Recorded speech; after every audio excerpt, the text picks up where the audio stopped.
another show news. Jackie Martling has left the show. He has walked out, and much to my chagrin, after 15 years, the man has walked out because out of all of us, he's the only guy who can't figure out how to get a new contract without walking out. So that part of our history is over with. I don't agree with the guy walking out. It's a shame he didn't even say goodbye. No, you know, he I got a note. Leaving on Friday. He tells me he loves me, but he sends me a note. Yeah. Doesn't even call me. So, you know, like, I'm not going to be in. I'm not going to be in. I am. It breaks my heart. Yeah, it breaks my heart. If it breaks your heart, you find a way to keep working here. That's right. So we're going to play Win Jackie's Money. And what that means is, here's how you win Jackie's money. Because from what I understand, they offered him a boatload. Yeah. What you do is, if you're a comedian or a comedy writer or a voice guy, like you know how Regis held auditions on the air to replace Kathy Lee, we're going to do that. All right. And you can win Jackie's money. And whatever they were paying Jackie, we'll give you. What? How do people apply? Send tapes or? Send tapes. Contact Gary. Let us know what your story is. You got some radio background. Well, Jackie didn't. He didn't seem to hold him back. Comedy background, something, whatever. I don't. The guy just walks out. I know. It's like, screw you guys. Keep the show going while I walk out. Limp along, or if this impedes your progress, that's too bad. And the only guy it affects is me. Well, Tom doesn't care if he walks out. Tom doesn't care if he walks out. Tom is not affected. Tom will be able to do everything today that he normally does. Yeah, it doesn't affect Tom's life. Oh, absolutely. So, love Jackie, think he's a great guy, but I'm not sure what he's up to, and we got to go. We got to move forward. It's crazy. It's just crazy. Well, you can't do this 100 million times, and he's done it 100 It's exhausting. times. So that's it. So we never does he get that he's just kicking us in the ball. Yeah, right. I don't get it. Why are you upset with me? Robin wanted more money. Fred wanted more money. I wanted more money. Doesn't. We all want more money, but we somehow found a way to keep working here without walking out and going on strike against ourselves. We don't go out. Yeah, we've been so horrible to him. See, that's my problem. You gave him a job. Tom didn't give him a job. Right. You gave him a job. But who does he lash out at when Me. things go bad? You. Right. Yeah, you're right. I'm not going to argue with you. So, what can I tell you? Jackie's gone, and we love him to work with him, but I don't understand going out on strike against the people you work with. He's never heard of being able to negotiate a contract and work while he's working. It can't happen. I tried. And quite frankly, it's it. So it's over. It's been a good 15 years together, but what can I tell you? And the show goes on.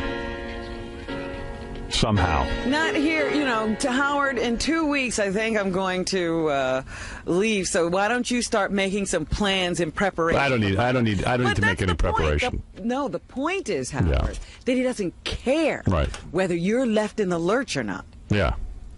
Yeah, Glenn, you're on the air. Hey, good morning. Good morning. Damn, the show's not going to be the same. He's an endless source of material, going back from Star Search. His wife banged a black guy. That's right. Yeah. I tell you, listen, we wanted Jackie to keep working here, but I'll tell you what I'll do. Somehow I always seem to go on. Oh, yeah, you can do without him. Well, that's what people said when Billy left. When Billy left the show, that was the end of the show. Billy who? Exactly. Let me finish my list. Go ahead. All right. His wife banged a black guy, right? Right. He banged a one-legged girl. He gets his doctors from the penny saver with that 10-nail syndrome. We know. 6 shacks. What can I tell you?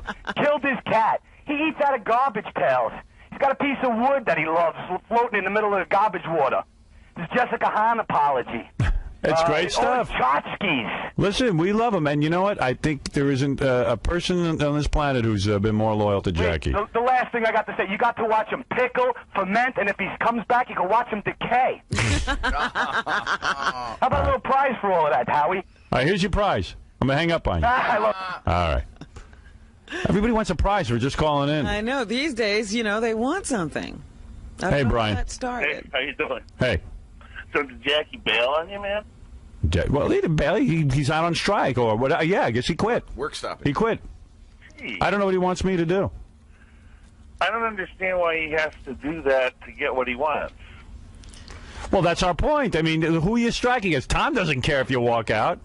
Tom's happy. He'll save himself some money. Well, it's not like they have to shut the show down. No, the show will continue. We're all under contract here, and we will somehow keep the show going. You know, the weirdest thing, I was thinking about that. When we all settled our contracts, back there in December. Right. There was a day that, you announced that we were staying, and, everybody came in, and there was a big celebration, and everybody was celebrating except Jackie. Yeah, because Jackie is the one guy who can't somehow come to a contract agreement. How come everybody else can? Yeah, we all were hugging each other and saying, oh, this is great, we're glad to be going on. Yeah. And Jackie was like, oh, so everybody's settled? Yeah, He was the only one standing there. You couldn't. It was like, well, we don't even know if you're going to be around anymore. Yeah, we all have like the same agent. He went in and negotiated, but Jackie could never take on our agent because somehow he would get screwed if he That's had right. our He agent. knows our agent would screw him. Right. And he's probably screwing us, but we don't know it. Right. We're stupid. So I mean, it's a million problems with Jackie, and it's like, it's just like working together is a dream. We all work together great, but when it comes down to him getting his, Well, he said something, a couple of months ago. We were talking about his usual form of negotiation, and he said, "Yeah, Robin will get mad at me just because I asked for more money." We all ask for more money. We all ask for money. Yeah. But he acts like we get it all, and he doesn't get any of it. That's right. Nothing left for him. Yeah. So, I mean, what am I going to say? It's sad. It's just a sad thing. Jackie, he's a really good guy and all that, but He's a great guy. what good is it doing him to not come in? It's not like the show has to hold up now and wait. Well, that's our point. Well, and, he would wish that were the case. Well, that's what he's a true narcissist. That's what it is. The show's going to now fail, and who cares? Screw Howard, screw Robin, screw Jack, That's right. screw He'll bring Fred. us all down. He didn't create this, Right. Been doing but this he would for- like to take it down if he could. Right. It's funny because, I mean, I don't mean to say anything bad about the guy because he's a friend of mine. But this morning I'm listening to you from like 6 o'clock, and until you just mentioned a few minutes ago he wasn't in, oh yeah, what do you know? Come to think of it, I haven't heard him. But it wasn't like I'm thinking, oh my God, this show sounds so bad, he's not there, Right. Well, that's our point, and the point is that I'm sure it could have been worked out some way, but you don't walk you were out. dealing with an adult, not a spoiled brat. You don't walk out on the show. And every time in the past I've gone out and sort of like tried to figure out a way to keep him, but I'm done. I'm done. Well, I don't want to, I'm not speaking for him. I don't know all the details of what he's interested in, but my thing No, but he's got other things to do. I mean, I'm not saying he's going to be desperate. He's fine. He's a talented guy. Well, it sounds also, though, like he can apparently live without doing the show, so it's not Well, let's hope. I hope so. I mean, you got to admit, part of the reason you're there is because you like this stuff. Yeah. Yeah. Yeah. You hated it, they couldn't pay you enough. Right. So maybe Jackie doesn't really care to do it anymore. That's it. I mean, he may not be as motivated and thrilled by it. Who knows? Yeah. Right. And that's fine. Then he definitely should leave. I just don't know what other job's going to pay that kind of money. I don't know what other kind of job's going to bring him that kind of prominence. And I don't know. But that's his business, not mine. Maybe at 53, he said, if I'm going to take my shot, I got... What happened? Your mic just went out. Oh, I knocked myself out. All right. Said maybe I got to take my shot now. That's it. Time's running. While I'm young. I'm going to take a shot while I'm young. What can I tell you, man? I can't put my brain in his head. But I don't know what's going on. I didn't even get a phone call. It was like, hey, here's a note. I can't call you. It will be weird. And I'm like, it'll be weird? Yeah, What's because weird? we've only been working together 15 years. Yeah, you can't call me. Well, he knows you're not going to try to argue with him. Well, I would have said to him, what are you doing? I would have said, you know what? Yeah, you talk to him like a friend. You're going out on strike against us, and quite frankly, I'm not putting up with it anymore. I mean, Yeah, I got to make plans for the future. Right, and you're not going to sit there like you're on his team and say, you're right, don't go in, and I'd play hardball. And on the other hand, you're not going to say to him, well, here, I'll go to bat for you. Whatever. I don't know. I don't know what to say. When a guy walks out, what am I supposed to When think? a guy just emails you. Yeah, a guy emails me and tells me he's walking out. What am I supposed to do? Beg him to come in? I don't. Forget it. I'll get. You know what? Book someone new. Oh, what is it, Tom? What? Oh, here's Tom Chiasano, who handled the negotiation. I was just going to say, we negotiated long and hard, in good faith, and we just couldn't agree, and his contract actually ended on December 31st, and he stayed for a while. Right. But we weren't going where Jackie wanted us to go, and we did make what I thought was a real significant, substantial offer. Yeah. Listen, wait, let me ask you something. Did when Robin negotiated a contract, don't break a confidence, but when Robin negotiated a contract, I negotiated a contract, and Fred negotiated a contract, did we get what we were asking for? Well, I didn't negotiate your deals, but right. I'm sure I know you didn't. Right. I mean, I know that. Yeah, I'm still I know you smarting. Didn't. Yeah, I know Robin said to me, listen, I didn't get everything I wanted, but I wanted to stay with the show, and I figured out a way to do it. Somehow, the agent figured out a way to do it. It doesn't. But you don't. But none of us ever walked out. We never walk out on the show. It doesn't sound like it can be strictly a money issue, though. Come on.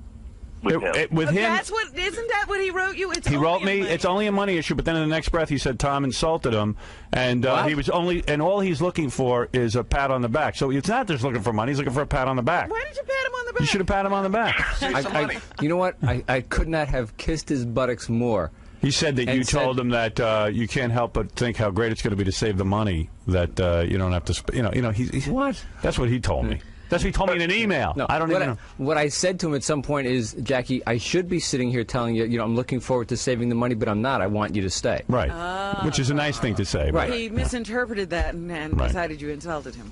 Well, I know. I mean, I've tried to always talk Jackie into staying, but I'm done with that. I'm not doing it anymore. And if the show sucks, hey, don't listen anymore. What can I tell you?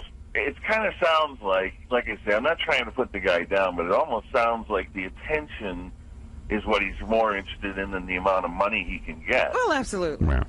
And the guy wants to be known on his own for his ability to be a comedian and this and that as a performer. So he should go out and do that. He may not be getting that from being on the show as a writer. Right. Well, I'll tell you one thing. I know what money they were offering because Tom just told me. And I guarantee there's a lot of writers out there that would love to have that would money. fall on their head. I don't think that, and here's the other thing. You write for The Tonight Show or you write for any other show, they don't mention your name. You never get any credit. I don't know who writes Jay Leno's jokes. Yeah, but you know who writes on this show because we make everybody a star on this show. And people forget they even have a microphone in front of them. That's right. On the TV show. If you want, I open up the microphone to anyone who's in the studio. Yeah. So what am I going to say? What am I going to say? This is it. Guy comes to me, he says he's going out on strike against me. He ain't affecting Tom when he goes out on strike. He's affecting me. Yeah, Tom, has your date changed at all? No, listen, I mean, I'm not happy about it. No, I know you're not happy about it. But your date, you're going to go along just fine without him. You won't be limping. The only one who's affected by it is me, not you.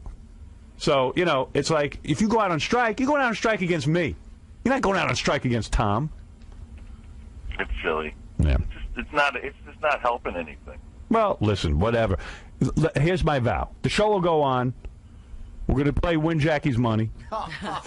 We're going to find our new Jackie. Whatever Tom was paying Jackie, I'll pay a comedian every week to come in, like Kathy Lee. We'll find someone to replace him. Might not be as good as Jackie. Well, who knows? Might be better. I might hire 10 guys. At all. I might hire 10 guys with that salary. We can probably afford to. Yeah. Because pretty much what we were paying him, 10 people can be paid. Am I eligible to enter? Sure. Brian, you ought to enter the party. I don't know what you do, but you ought to do it. Oh, I do anything. You know me. Oh, I know you. This is the guy who was on the air with me when I worked in Hartford. Oh, yeah? And I was in the middle of doing the show, and he took out his private area This guy? and put it down on the table. He's a funny guy. It was very funny, especially when I smacked it because I was doing the show. Oh, my So God. I pulled away just in time. Yes, you did. All right, Brian, thanks. Okay. We'll see you in here for Win Jackie's Money. There you go. Yeah. Thank you. All right. We're Brian, holding one auditions. of the contenders. So that's what you got to do. You got to you figure out what Jackie was making, and then I'll offer it to comedians every week. And when we find the right guy or group of guys, we'll do that. I'll sit down with Gary and come up with a budget. All right, very good. Okay. Makes me sad. What can I tell you? The guy walks out on strike on me. What am I? What am I? End of an era. Now, what is this? What am I? Air traffic controllers? This show all makes us our living. You don't walk out on it. You don't do that. You don't walk out on something that earns you this kind of money and this kind of respect and fame. You just don't. You sit down. You talk to your fellow workers. You talk to people and say, "Listen, this is what's going on." Something. I don't know. No, he can't talk to anybody. He's his own best advisor. You could have held up this show for all kinds of money, Robin. You could have held it up for all kinds of money. I would never do that. You could have wreaked havoc on it. Would never do that. I told you. You people are good to me. I have to be good to you. I'm not saying... Listen, Jackie might be right. He might have been worth, I don't know, 100 grand more, 200 grand more. I don't know. I know I'm worth more than they're paying me. I know I am. I love you so much now. And I know Fred is. Why am I being so nice to you? What are you going to do? Your buddy Jackie doesn't work here anymore. I didn't know that this was happening. I just thought he wasn't here because of the snowstorm. No, he's waiting for me to somehow force Tom to come up with more money. No, I knew they were in negotiation, but I didn't know that it was this. And then he walks out on a strike, and he doesn't even call me. Writes me an email. But that's the thing about Jay. He won't tell anybody. So you know what? He doesn't want to have sense talked into him. No. So he doesn't talk to anybody. But I don't even want to talk to him about it. I'm sick of it. How come I don't have to talk to you or Fred or anyone about your deals? I don't want to get involved in his business. Well, you know what? I mean, when the three of us got together, we made a pact, right, basically, that, it was all for one, one for all, blah, blah, blah. He came along. He had no pact with anybody. Right. He's always been, the lone gunman out there all by himself. Well, I think he'll be able to make that kind of money on his own, because he's in a lot of movies. Oh, yeah. And he did so well, they expanded his part. I'm going to miss a lot of free lunches, that's for sure. I know you are. You'll be probably having to buy him. That sucks. I know. Well, what can I tell you? The only person this hurts is me. Because he hates me. He hates me. Well, it Always hurts your has. feelings. I mean, we actually no, have Tom, your feelings are hurt, but believe me, your day will go on. My feelings aren't hurt. I know. Your day will go on. I mean, we'd all like for him to be here. Right. All right, so what are you here to say, Tom? I'm here to say it's time to take a break. All right, that's fair enough. See, I told you nothing changed. Nothing changed in his life. And then I got to talk. When I come back, I want to take some phone calls. I haven't been able to take any yet. And also, I want to take. I want to tell you about my dinner Saturday night with Stuttering John. Was it fun? I went out with Stuttering John. Oh, you didn't go to the apartment? No. No, but yeah, I invited him over. Oh, why didn't you take that? I should have. Yes. You remember I said, come on up? You know what? I just couldn't handle it. I just didn't want to see enough? it. I'd had enough of that. I got to hear about this. You ought to apply for Jackie's job. I'm gonna. Big money in that. You'd be rolling on Easy you're Street. You're a funny guy. No, Tom. I'd love to give Stuttering John Jackie's job just to kill. Yeah, and give him all the money Jackie was supposed to get. You gave it to Stuttering John, or worse yet, Benji. I can't even bring myself to do that. Jackie thought that Benji was sent to sit over his shoulder to figure out what he does so he could take over for him. Oh, did he? When he left, oh, yes. Jesus. Tom, Tom would never give me, that kind of money. We'd kill him first. Oh, no. Remember what Tom told me once? You remember what he said? He goes, this is when he had cancer. Yeah. He goes, I will die before I give you any of that money you want. And he could have. You were dying. This is while he was dying. So we all thought you were going to be dead, and you told John on your deathbed. He thought he was done. I would rather be dead than give you the money. I hate to extend this past when we should be going to break, but I was ready to go in to start. He was coughing, Howard, and I was feeling bad for him. Oh, yeah, I felt real bad. It's like the Thursday or Friday before I go in to start chemo. John is there. And they told you had like one of the worst cancers ever, right? Yeah, I mean, it wasn't great. It wasn't a great prognosis. No. Right. And it was one of my all-time favorites. Did they ever say to you, like, probably you're not going to live? They told me that there was 4 chances out of 10 that the chemo was going to work. 4 out of 10. Yeah, so that he ain't great wasn't odds. even ahead of the game at all. Right. And they said, look, we have to do the most aggressive therapy possible. I mean, as far as I know, it's the strongest combination of chemotherapy drugs. What was your cancer? I mean, it was melanoma. Melanoma. But it had been back. It was the 3rd time it had been back now. Oosh. Right. So they said 4 out of 10, and when they're telling you that, it's probably 2 out of 10. Yeah, they just don't want to feel They're giving you some hope. They don't even know how to cure it. They actually gave me 2 choices on chemo. And when I talked, the oncologist gave me 2 choices. When I talked to my surgeon, Dr. Dan Coit, who's the greatest surgeon in the world, all right, said, "Tom, you got no choice here. You got to go for the Grand Salami." Oh, you went for the salami. Grand Salami. The Grand Salami. He said it may kill you, but it may kill you. Right, all right. It So almost did. You went for the Grand Salami. It almost did. But I'm getting ready to go in for all that, and John's there hammering me about a raise. I looked at him and said, "John, I'd rather die before than No, you said I will die before I give you that money. I think I said I'd rather die. Wow. And meanwhile, it's over like $2,000. Man knows how to run a tight ship. He knows how to run a tight ship. And See, Jackie's problem is he thinks that we're getting something he's not. It's always that way with him. Or that he thinks only you're getting it, nobody else is. And he's not going to stand for it. Here, I'll tell you the truth. I went in for a negotiation with Mel. Mel told me he would not give me a raise. Oh, God. And he said, because I get enough money, business is crap. He goes, that's the offer. And he stuck to his guns. I went out. I found another company that was willing to pay me more. To leave here and go work for them. A lot more. I swear on my life this is the truth. And I stayed. Now, why did I stay? I stayed because, A, I weighed it all out. I liked working here. There was also another couple of extenuating circumstances, so I stayed. Now, I wanted more money. All right? But I figured, okay, I got a good setup. I got a good deal. I'm going to make some dough here. It's going to be okay. It ain't a bad job. Than me. No, you. Then, Robin, I know you went in and wanted more money. I know you didn't get everything you wanted. I didn't even bother to ask. I knew. The way things were going, Right. I said, you know what? I better lower my estimate. Yeah. Well, I mean, okay. But I knew that. I said, I can't price myself out of the ballpark because I have an obligation here. Or maybe your lawyer or your agent sits down with Tom and figures out, okay, so we work for 2 years, we at this price, or whatever. You figure out something if you want to be with the show. That's what you do. There's a way to figure it out. If you like working here and you want to keep working here. But if I was tired of doing this show and didn't want to do it anymore, I would come to my coworkers and say, look, guys, I've had a great time, but it's time for me to go, or it's time for me to do I understand. something else. I'm not going to hold you up. I'm not going to drop you like a hot potato. Right. I'm not going to make it a surprise when I'm not here anymore. Right. But if you want to work here, you don't sit there and go on strike against them. Who are you going to strike against? Me. That's right. Me and Rob. No Fred, reason to do that. Right. You struck Fred. Anyway, so that's that. Don't you chuckle, John. Fred hates me.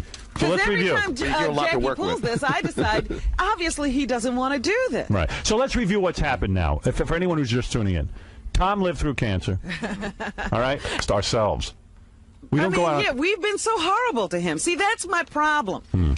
You gave him a job. Tom didn't give him a job. Right. You gave him a job. But who does he lash out at when Me. things go bad? You. Right. Yeah, you're right. I'm not going to argue with you. So, what can I tell you? Jackie's gone, and we love him to work with him, but I don't understand going out on strike against the people you work with. He's never heard of being able to negotiate a contract And work. while he's working.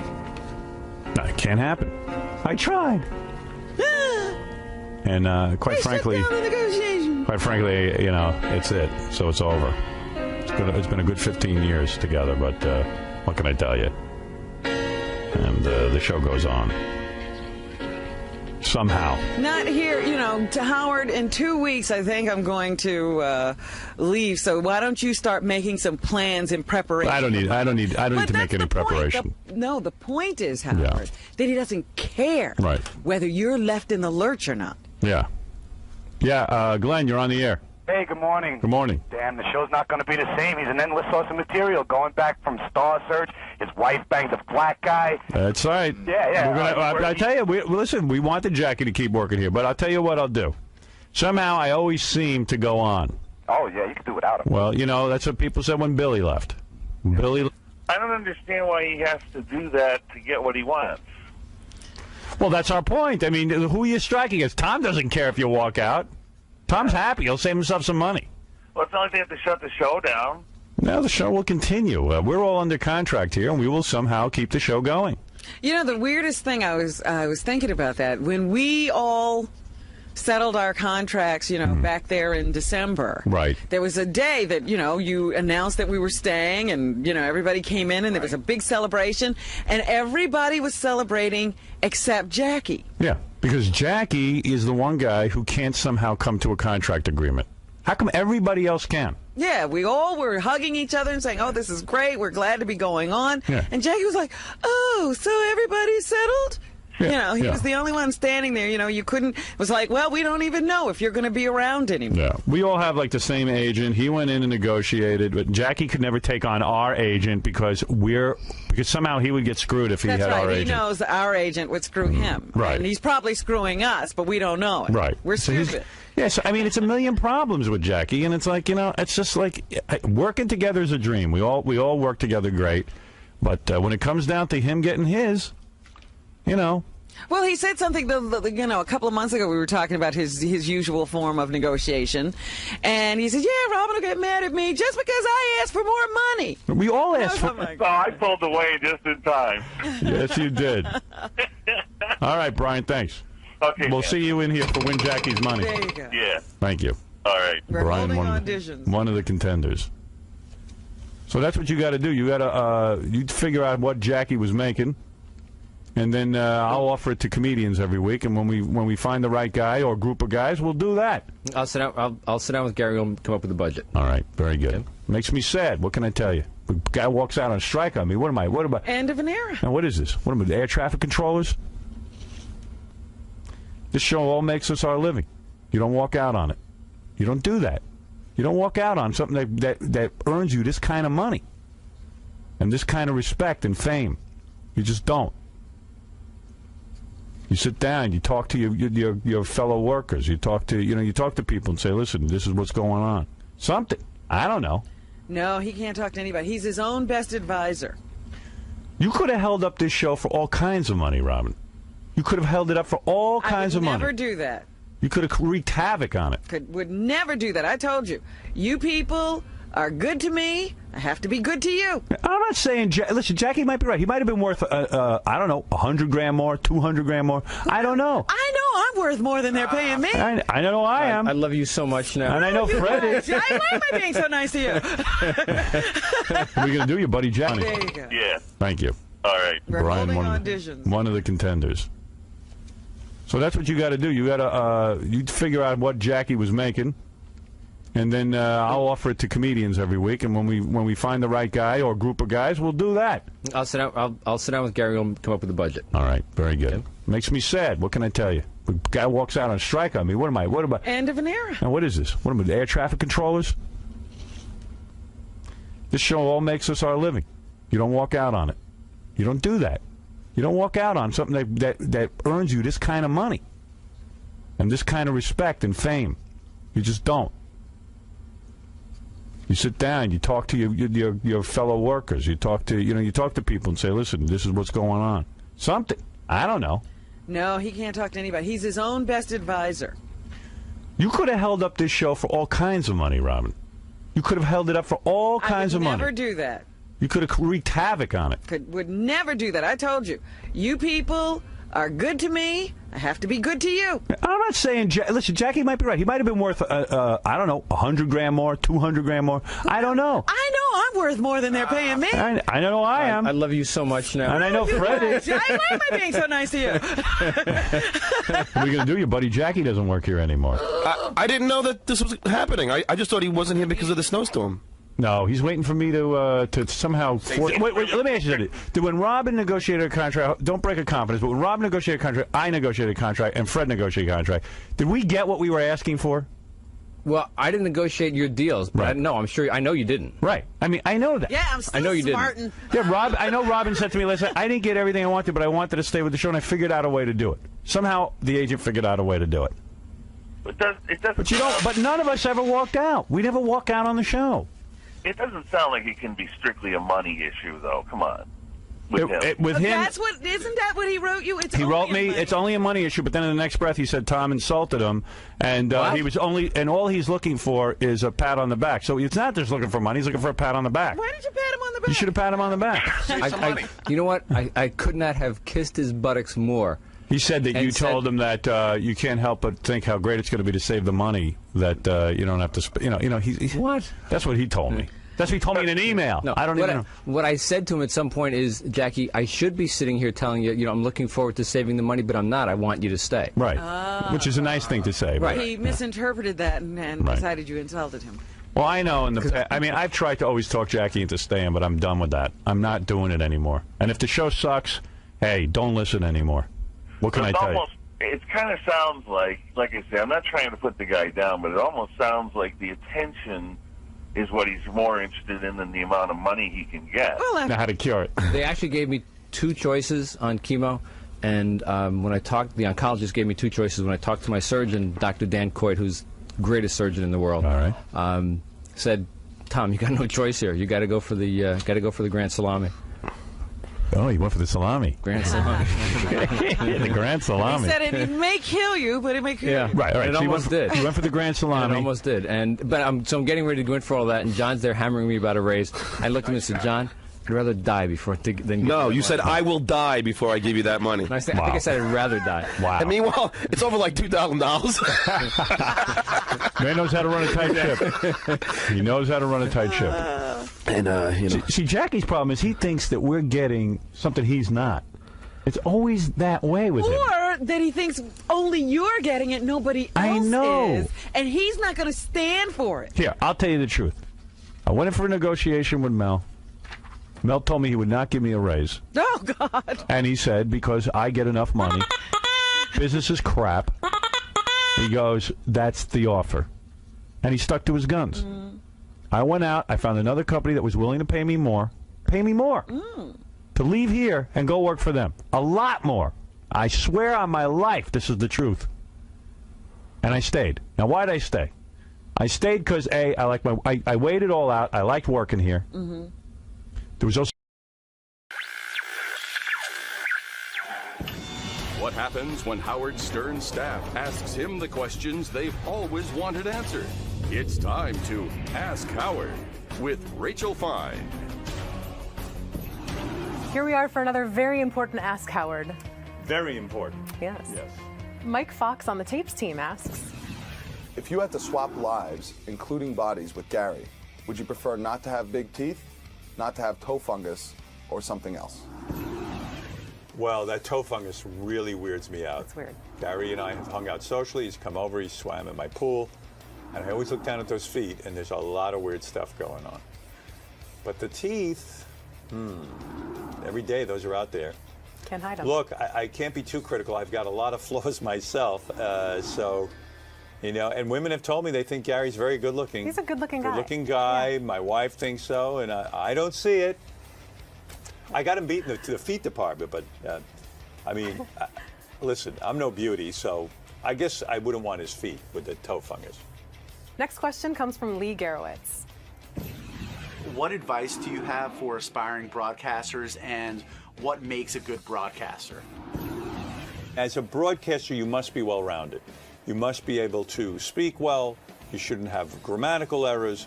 You should be tremendously well-rounded. I'm very weak in the sports area, as most of my fans know. I wish I could really spew out stuff. I wish I was better musically, not with my musical knowledge, but actually as a musician, so that when Fred picks up the guitar, I could play the piano or something. That would be a tremendous strength. And I think that if someone's considering broadcasting, forget about broadcasting school. Read the newspaper every day. Read the New York Times. Read 2 other papers. Become a musician. Learn a foreign language. That's another weakness of mine. I used to love, when I was a kid, I would listen to the Barry Farber radio show. He would break out into 5 different languages, including Hungarian. And I thought, what a cool thing. So sort of all of the cool things you know make you this amazing broadcaster, and I have weaknesses in my education. I should have paid way more attention in school. I have a lot of weaknesses. You gave like a couple good things and a lot of weaknesses, and you're one of the greatest broadcasters in history. No, but there's a lot of weaknesses, okay. A lot. And I'm disappointed in myself. If I had to do it all over again, I would have spent more time as a younger guy paying attention. So critical. You know? But who knows, you know. Maybe that's what makes somebody a good broadcaster, having limited resources and learning how to draw on whatever you do have. Having humanity to say, this is just who I am. I'm not playing this character. Well, my strength is telling a story and understanding editing, too. My parents were incredibly tough on me, and I hate to reward this kind of behavior, but it's true. They would just get annoyed with me if I rambled on too long. I took it very seriously. If I'd have to get them to laugh. My mother and my aunt used to sit there, and they would have me do impressions of the family, and I had to get the impression right. They didn't laugh. there was very little tolerance for people who didn't understand self-editing. And I have to edit every 5 seconds on the show. If Gary brings me something, I have to make a decision. Do we go with it? Don't we go with it? Is that interesting to a large group of people? And it all goes back to sort of that education in the living room. So who knows what makes up what makes a great broadcaster great, you know? It's tough. It's a very tough discussion. Question from Will Murray. Describe your perfect day. Perfect day is I have a day off. I sleep until at least 8 o'clock, which is rare. Like I just get a great night's sleep. And then my wife and I will either go for a walk or a run or do something together. I like spending time with her. She's fabulous. I like to have a nice lunch, take a nap, maybe even get a massage, you know. Once in a while I like that. Go out to dinner with my wife, I like that. Maybe do some photography or something like that. That relaxes me, or either gets me crazy. Everything gets me crazy. Something like that, a really relaxing day. I don't like to go anywhere. I don't want to be anywhere in a foreign country. Just want to be home, chilling out, watch a few good movies or TV. That's it for me. They're very simple needs. That was terrific. I learned a lot about you today. Yes, it was terrific. You're absolutely right. I like that you like these. Yes.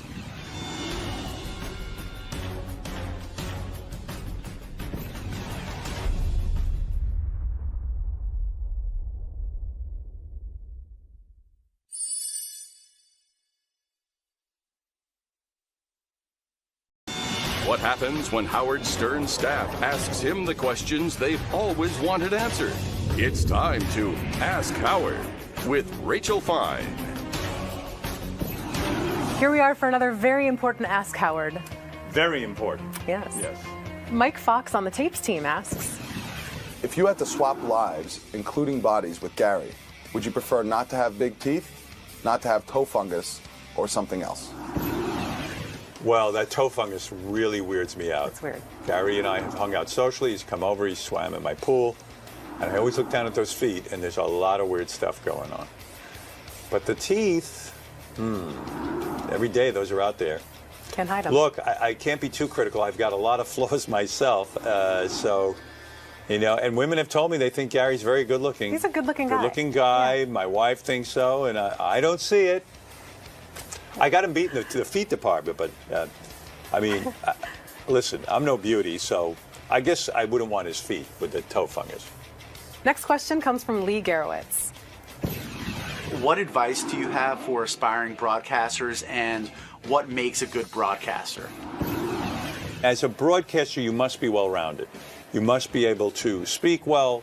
You shouldn't have grammatical errors. You should be tremendously well-rounded. I'm very weak in the sports area, as most of my fans know. I wish I could really spew out stuff. I wish I was better musically, not with my musical knowledge, but actually as a musician, so that when Fred picks up the guitar, I could play the piano or something. That would be a tremendous strength. And I think that if someone's considering broadcasting, forget about broadcasting school.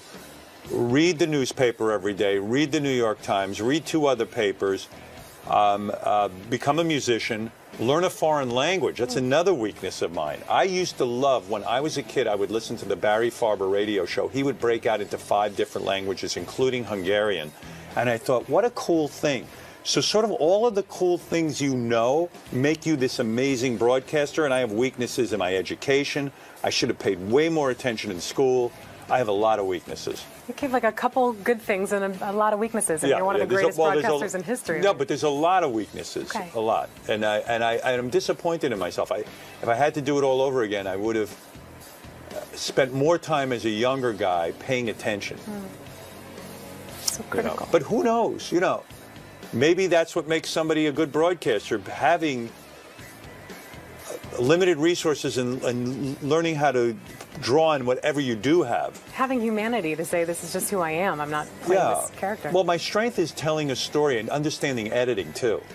My parents were incredibly tough on me, and I hate to reward this kind of behavior, but it's true. They would just get annoyed with me if I rambled on too long.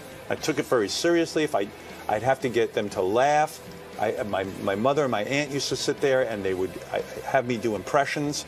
of the family, and I had to get the impression right. They didn't laugh. You know, there was very little tolerance for people who didn't understand self-editing. And I have to edit every 5 seconds on the show. If Gary brings me something, I have to make a decision. Do we go with it? Don't we go with it? Is that interesting to a large group of people? And it all goes back to sort of that education in the living room. So who knows what makes up for what makes a great broadcaster great, you know? It's tough. It's a very tough discussion. Question from Will Murray. Describe your perfect day. Perfect day is I have a day off. I sleep in till at least 8 o'clock, which is rare. Like, I just get a great night's sleep. And then my wife and I will either go for a walk or a run or do something together. I like spending time with her. She's fabulous. I like to have a nice lunch, take a nap, maybe even get a massage, you know. Once in a while, I like that. Go out to dinner with my wife. I like that. Maybe do some photography or something like that. That relaxes me, or either gets me crazy. Everything gets me crazy. Something like that, a really relaxing day. I don't like to go anywhere. I don't want to be anywhere in a foreign country. Just want to be home, chilling out, watch a few good movies or TV. That's it for me. They're very simple needs. That was terrific. I learned a lot about you today. Yes, it was terrific. You're absolutely right. I like that you like these. Yes.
This is Dr. Shiner. He's a plastic surgeon out of Tampa. I don't know how this all came about, but Dr. Shiner somehow ended up evaluating our faces and telling us what we need. What pictures was he given? Evidently really bad ones. Because there's a whole... I told you, the list was so long of shit we need done to us that we ran out of paper in the fax machine. Hey, Dr. Shiner. Hey, good morning. Well, good morning to you. What's happening? There's no reason to start. You can't really do that much surgery on a person, can you? Yeah, in fact, they said we would lose too much blood during these operations. But, yeah, I was taking a look at the pictures. We have pictures to go along with this. We could show them on Howard TV, but... if Gary's the worst, he got it the worst from Dr. Shiner. Oh, no. I mean, there were so many multiple what things. What would he have to do to Gary? Dr. Shiner, in a way, isn't it dangerous to go to a guy like you? Because if you're feeling good about your face, or semi-good about your face, you guys actually if point you can out... live with yourself. Like, Gary, I didn't even... Your eyebrows are descending, it says here. I looked at the notes. I was just telling Howard, I looked at the notes, and there's a lot of shit about myself I feel bad about. I had not noticed my eyebrows. So I'm just looking in the mirror... to see what's wrong with my eyebrows. Oh, Right. no. See? That's not right. Dr. Shiner, what's wrong with his eyebrows? I mean, I know, but you tell everybody. Right. I mean, so actually, when I was looking at Gary, I found the simple things for him are, as we age, one of the things that occurs is our brows start to descend. Yes. And the reason I can tell that with him, like an ape. Yeah. Right. His brows are now his mustache? What are you talking about? So he's got that line in his forehead, and that's actually a hidden sign that he's actually raising his brows a lot, because if he relaxed his forehead, his brows would be, he can do this. He can actually be close to his eyes. See, that's another thing. Look, even in the picture, he's raising his eyebrows. Yes. Yes, you're right, doctor. This is my specialty. Oh, wow, look at that. You see that? So if you raise his eyebrows, he would look younger. Well, it's a couple things.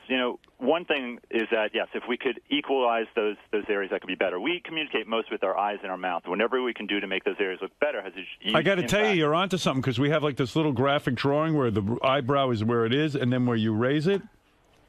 And he does look better. My eyes look more open when the eyebrows are raised. Let me see. Look at me. Oh, yeah, look at that. That's fucking... Now I see it. I never noticed it before. Yeah, see, now we're looking at it, and you can see that one eyebrow is lower. Yeah, watch when Gary looks at you now. Look at that. Yeah. All right, so, Doctor, here's a question. I wish he hadn't pointed that out. Now I'm going to obsess on it. Here's a question. Go The operation or whatever it takes to do this, how painful is it? Yeah. Well, let's talk about it. Some things are really simple, Gary. Like raising brows, that can be done non-surgical with something called Botox. I do Botox brow lifts all the time. Oh, will that get rid of the line on my forehead? Yeah, and that can help with that, too. Yeah. Hold on a second. You're telling me with Botox, his eyebrows will raise. His eyebrow will go back up? Yeah, I can raise. Yes, I do that all the time. But how often do I have to do that? I mean, that's like a 4 to 6 month time period, but it's not surgery. And there are surgical procedures, but that's easy. Wow. I mean, the second thing, Gary, was the pigment that you had on your face. If that could be evened out, we like a cleaner complexion. You mean he's got, what, like pimples? Yeah, no, like the spots he has on his cheeks. Let me see. Come close to me. I'm going to look you over. Let me see your cheeks. You're talking about it on his face, not his ass. Look at that. I don't see any spots on his cheeks, Doc. In the picture, it shows up. Give me the picture. I don't see that. But I would tell you the biggest. The biggest thing for Gary is, but hold on. By the way, I see them when I look in the mirror every morning. They're right about here, and you can see them on the picture. How do you get rid of them? Like here. Right. This is easy too. Oh, okay. There's I wouldn't have noticed that. Using light, I have something called broad-based light, and I can target pigment on the face. He needs that. Yeah, and that's easy. He needs laser. Hey, please don't make me any darker. I mean, really, honestly, Gary, the biggest thing is, and we'll talk about this, and I'm going to teach you something here, is that we like to see our faces in balance, right? There's ratios that exist in the face. If you take the following, if you take the top of his the hairline and bring it down to the middle of the brow, consider that a third of the face. That actually equals the third from the middle of the brow down to his nose. Can you see that? Yeah. If you then take that third and try and bring it down to the jaw, do you see how it doesn't match anymore? The lower jaw is bigger than that third. Do you see that? Right. Yeah. All right, look, we're obviously dealing with a horrible candidate here because, I mean, how expensive is it to Botox that eyebrow up? I got to get that eyebrow of his up now. That's cheap. Not a big deal. That is not a big deal. Give me a ballpark. That's hundreds. It's not a big deal. Yeah, I think it's like $300. I want to know about the jaw. All right, what are you going to do to his jaw? Let's talk. All right, so Gary's, I would say from below his nose is the real disaster area. Right? He's got giant teeth, lips. Gary, I mean, no offense. Understood. Right, I mean... and let me tell you, Howard, what happened here, actually. Gary, this is just the way you were born, okay? You're the top part of your jaw. You don't think that was from an accident? You say he was born like that. Is that the top part of your jaw grew larger than other parts of your face. And it's actually called something called a long face syndrome. And in other words... Why the long face, Gary? Me and Mr. Ed. It's also known as something called a gummy smile. Yes, he's got... Oh, it's a... How could he have a gummy smile with all those teeth? Doctor. Yes. You're so right. It distracts me every morning as he's doing the show rundown. You can see his gums? Absolutely. Where have you been? I have a gummy smile. I admit that. But how does I just Look, can't when imagine. I do my Gary impression, what do? I go like this. Hello, Paul. You know, that's my Gary. So insulting. I didn't mean it as an insult. If I did, I apologize. Look, Gary, you were born this way. That's right. You know what? I used to think it was an accident. I'm glad the doctor cleared it up. All right. So what would you have to technically do to fix that? Okay, this is a bigger deal, okay? But this is done. They actually go into the jaw. They take out some of the bone for the upper jaw, and they advance the lower jaw. But if you see the after photo, when you do that, it brings them back to that ratio of a third. It's a much nicer look, right? And now that's got to be. He probably can't eat for months after that. Yeah, it's a bigger deal. And I'm not saying he has to go that far, but if he wanted to, that's what could be done for him. I think he needs to do it. I'm looking at the before and after. That's a big enough deal to do it? Don't you think I missed my window? In other words, shouldn't I have done this when I was 20? Right, but I don't think you gained that much. Yeah, I didn't. I'm not seeing. No. I'm not spending $20,000 and not eating for 3 months to look that an inch better. You still look like Gary. Yeah, that's the problem. At the end of the day, he still looks like Gary. But I'm telling you, all jokes aside, I would consider the Botox. You would? Yeah. Why? Because who gives a shit? We're dudes. It's inexpensive, and the eyebrow thing I never noticed your brow. Yeah, no, I know, but it looked better, didn't it? You know what's weird? The doctor's talking about symmetry. Like there's one side of your face where your eye is almost closed. Yeah. On the other side, your eye's open. I will tell you that I did some photos, like press photos, and I got rid of 3/4 of them for that exact reason. For some reason, my eye is closed in the picture. Right. And you know what happens, Gary, I'll tell you actually, is that here's the thing. Your brow, as I said, is sort of low normally. It's hidden, but it's low. When you raise your brows all the time, that's great. You try and smile and keep your forehead raised. No, it doesn't work. I mean, when you smile, your whole face relaxes, so that hidden brow droop becomes more apparent when you smile. Now, doctor, you also say that Gary's particular problem was identified in early man. that Gary might actually, Gary's sixth toe and lowered eyebrow indicates something. All right, so that's that. Let's go through the Benji. I looked at your now. I see we give him a hair transplant. Benji, you do look better with hair. I got to say. I think Howard, let's talk about it again. Remember thirds we're talking about. Now his is in the reverse. Go from the bottom of his chin up to the base of the nose. That's a third. Yeah. Go from the bottom of the nose up to the middle of the brow. That's a third. Go up from there, and it's much larger, right? Right. So if we could lower the hairline and give him make that a third, that helps. Oh. That did help. Come on. That does help. That hair doesn't help. You got to get good hair. Well, that's all he's got. But the balance makes better. And then the other thing I recommend for his chin, liposuction along the chin, and then the same broad-based light to clear out the pinkness on his face. Have you ever seen a guy with a blotchier complexion? Look at him. You go back to the before picture. Whoa! What? Look at around his nostrils. You got the deep red thing, like it looks like a forest of red. There are conditions like rosacea that can cause that, and anyway, it's treatable. What is that? Is he nervous? He sweats a lot. Yeah. All right, so that's what you do for. Well, listen. See, again, he still looked like Benji. I think he looks like a better version of him, actually. I think he looks like his younger brother, right? Right. Yeah, I like that. Yeah, he'd be the handsome brother. Yeah, he'd be the brother, but he doesn't look too bad.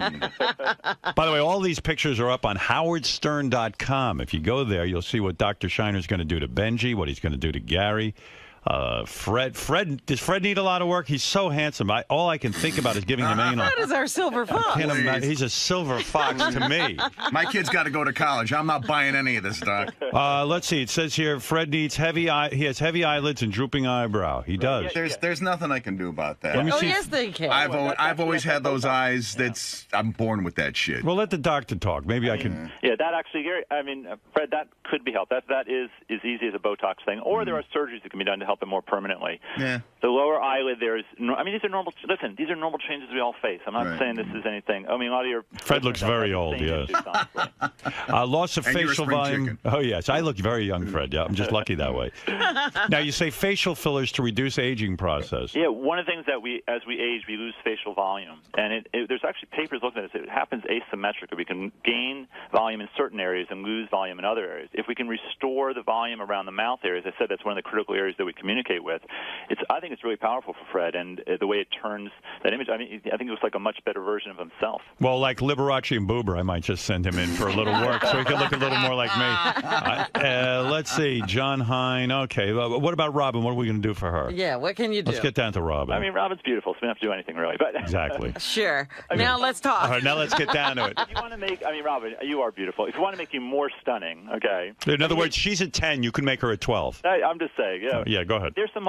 Same thing. It's volume issues, and it's the area of the jawline. So if we could add volume back to the area around the mouth and do something to straighten to do with the jawline, that'd be liposuction. I think you're beautiful, Robin. Just makes you even better. Well, I'm all for making Robin better. That's absolutely true. I mean, Robin, you'd be at 12. Could you imagine what your life would be? Me too. Well, it says here Howard needs nothing. He's so handsome. Beautiful. Beautiful. Thank you, Fred. Let's see. Loss of facial volume. Like Fred, you need to fill in all those heavy. I have those huge lines. I know. You always talk about them, but I mean, honestly, it's a real loss of volume. Howard, for you, what I was saying, really, the eye and the mouth. So the eye area, I was saying, if you could, it would be surgery, okay? But if you could do surgery for the eyelids, I do that stuff with lasers. The eyelids? Mm-hmm, the upper eyelids. And then if we could add volume back to the lower face, there's actually a product. This isn't surgery, mind you. There's a product called Sculptra.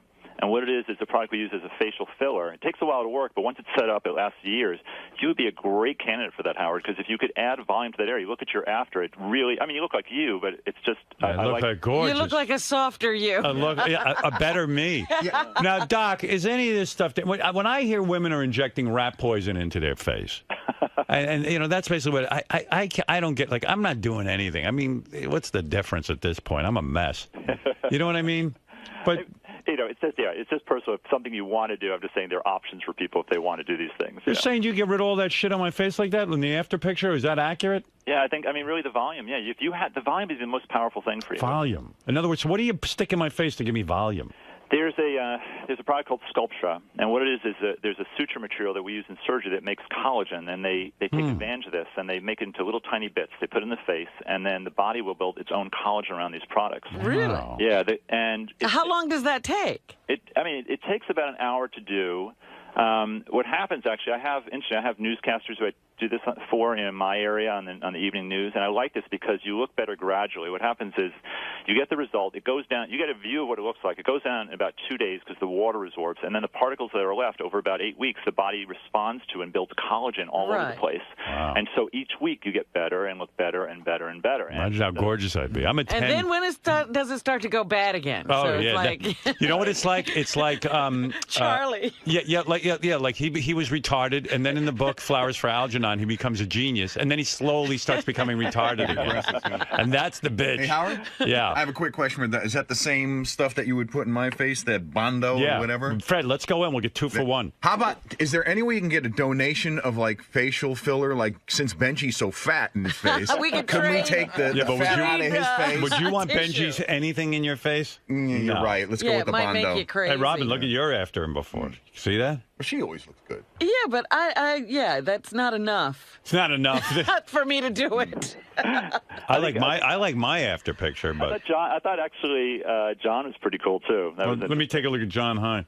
I thought he looked a little too feminine after you got done with him. Really? For he my got taste. that feminine look? Yeah, you got to be careful, dudes, when you go do this stuff, because you could end up looking like... Because that usually ends up what happens. Oh, God, he looks scary now. John looks like he saw a ghost. Leave John alone, Doc. I think you were hitting home runs with everyone else. But listen, Doc, it's fascinating. Dr. Shiner's plastic surgery critique is up on howardstern.com. You will see how gorgeous I look after Dr. Shiner will get done with me. But I don't know, man.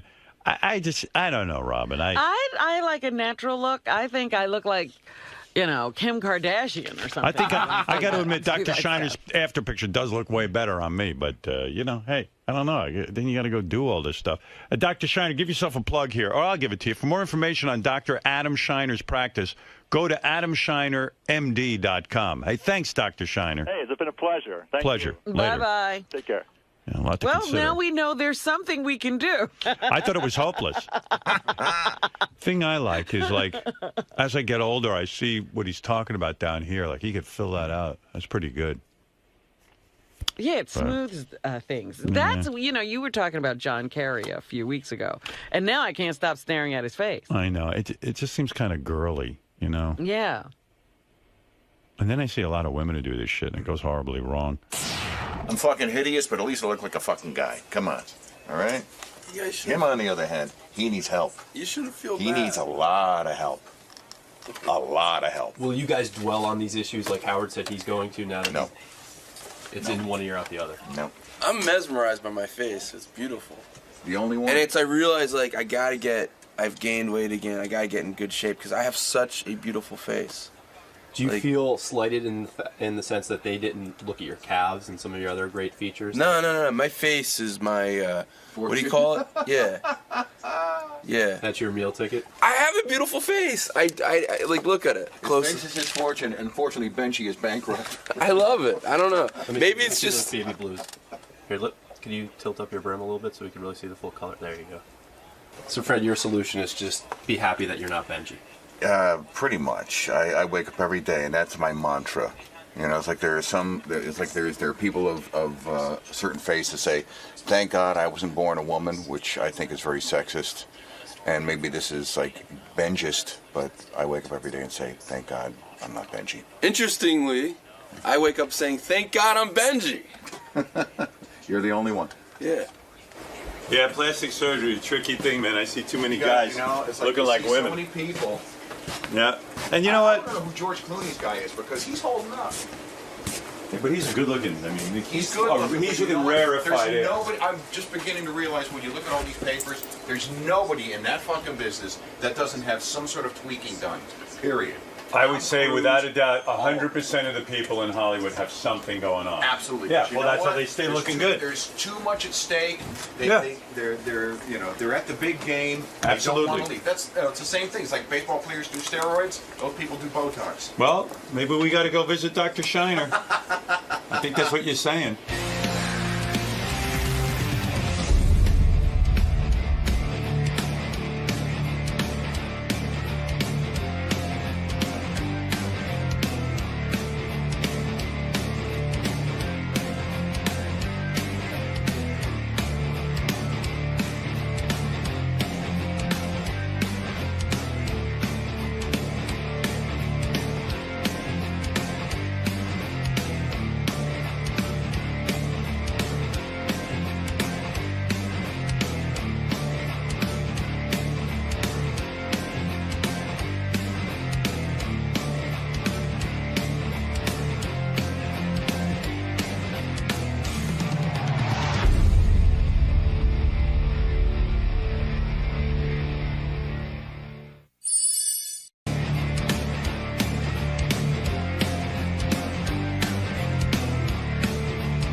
She made a documentary on Mom's Mabley.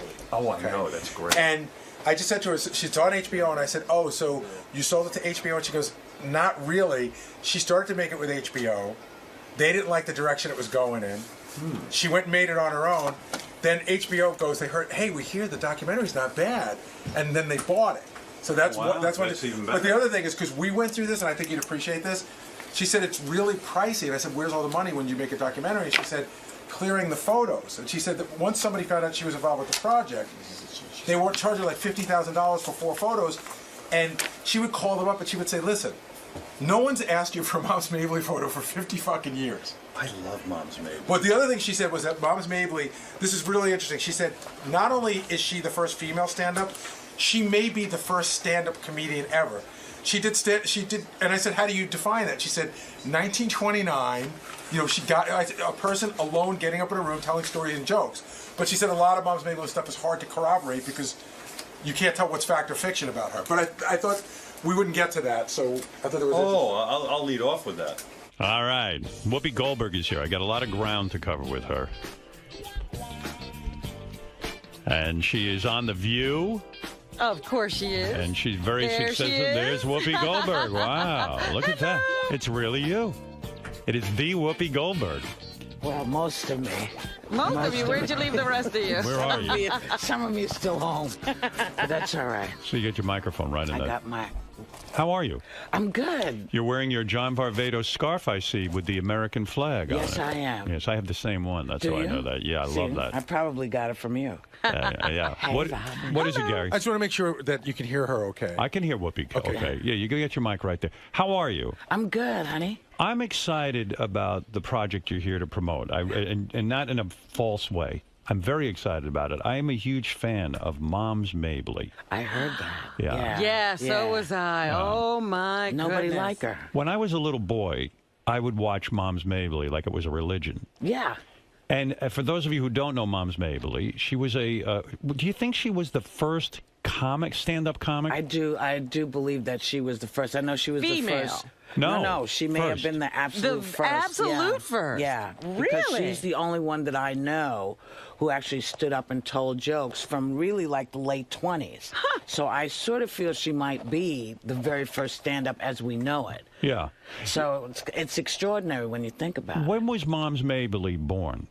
Late 1800s. Why did you become so obsessed with Moms Mabley to the point that you wanted to make a project out of it? Because I used to do her before anybody gave a shit who I was. I think she was such a brilliant comic because she's a lot of times when she would tell a joke, I didn't even understand what she was saying. And that almost was the beauty of it. Yeah. And I know, like, Bill Cosby gets really upset with black comedians when they speak in sort of a street dialect.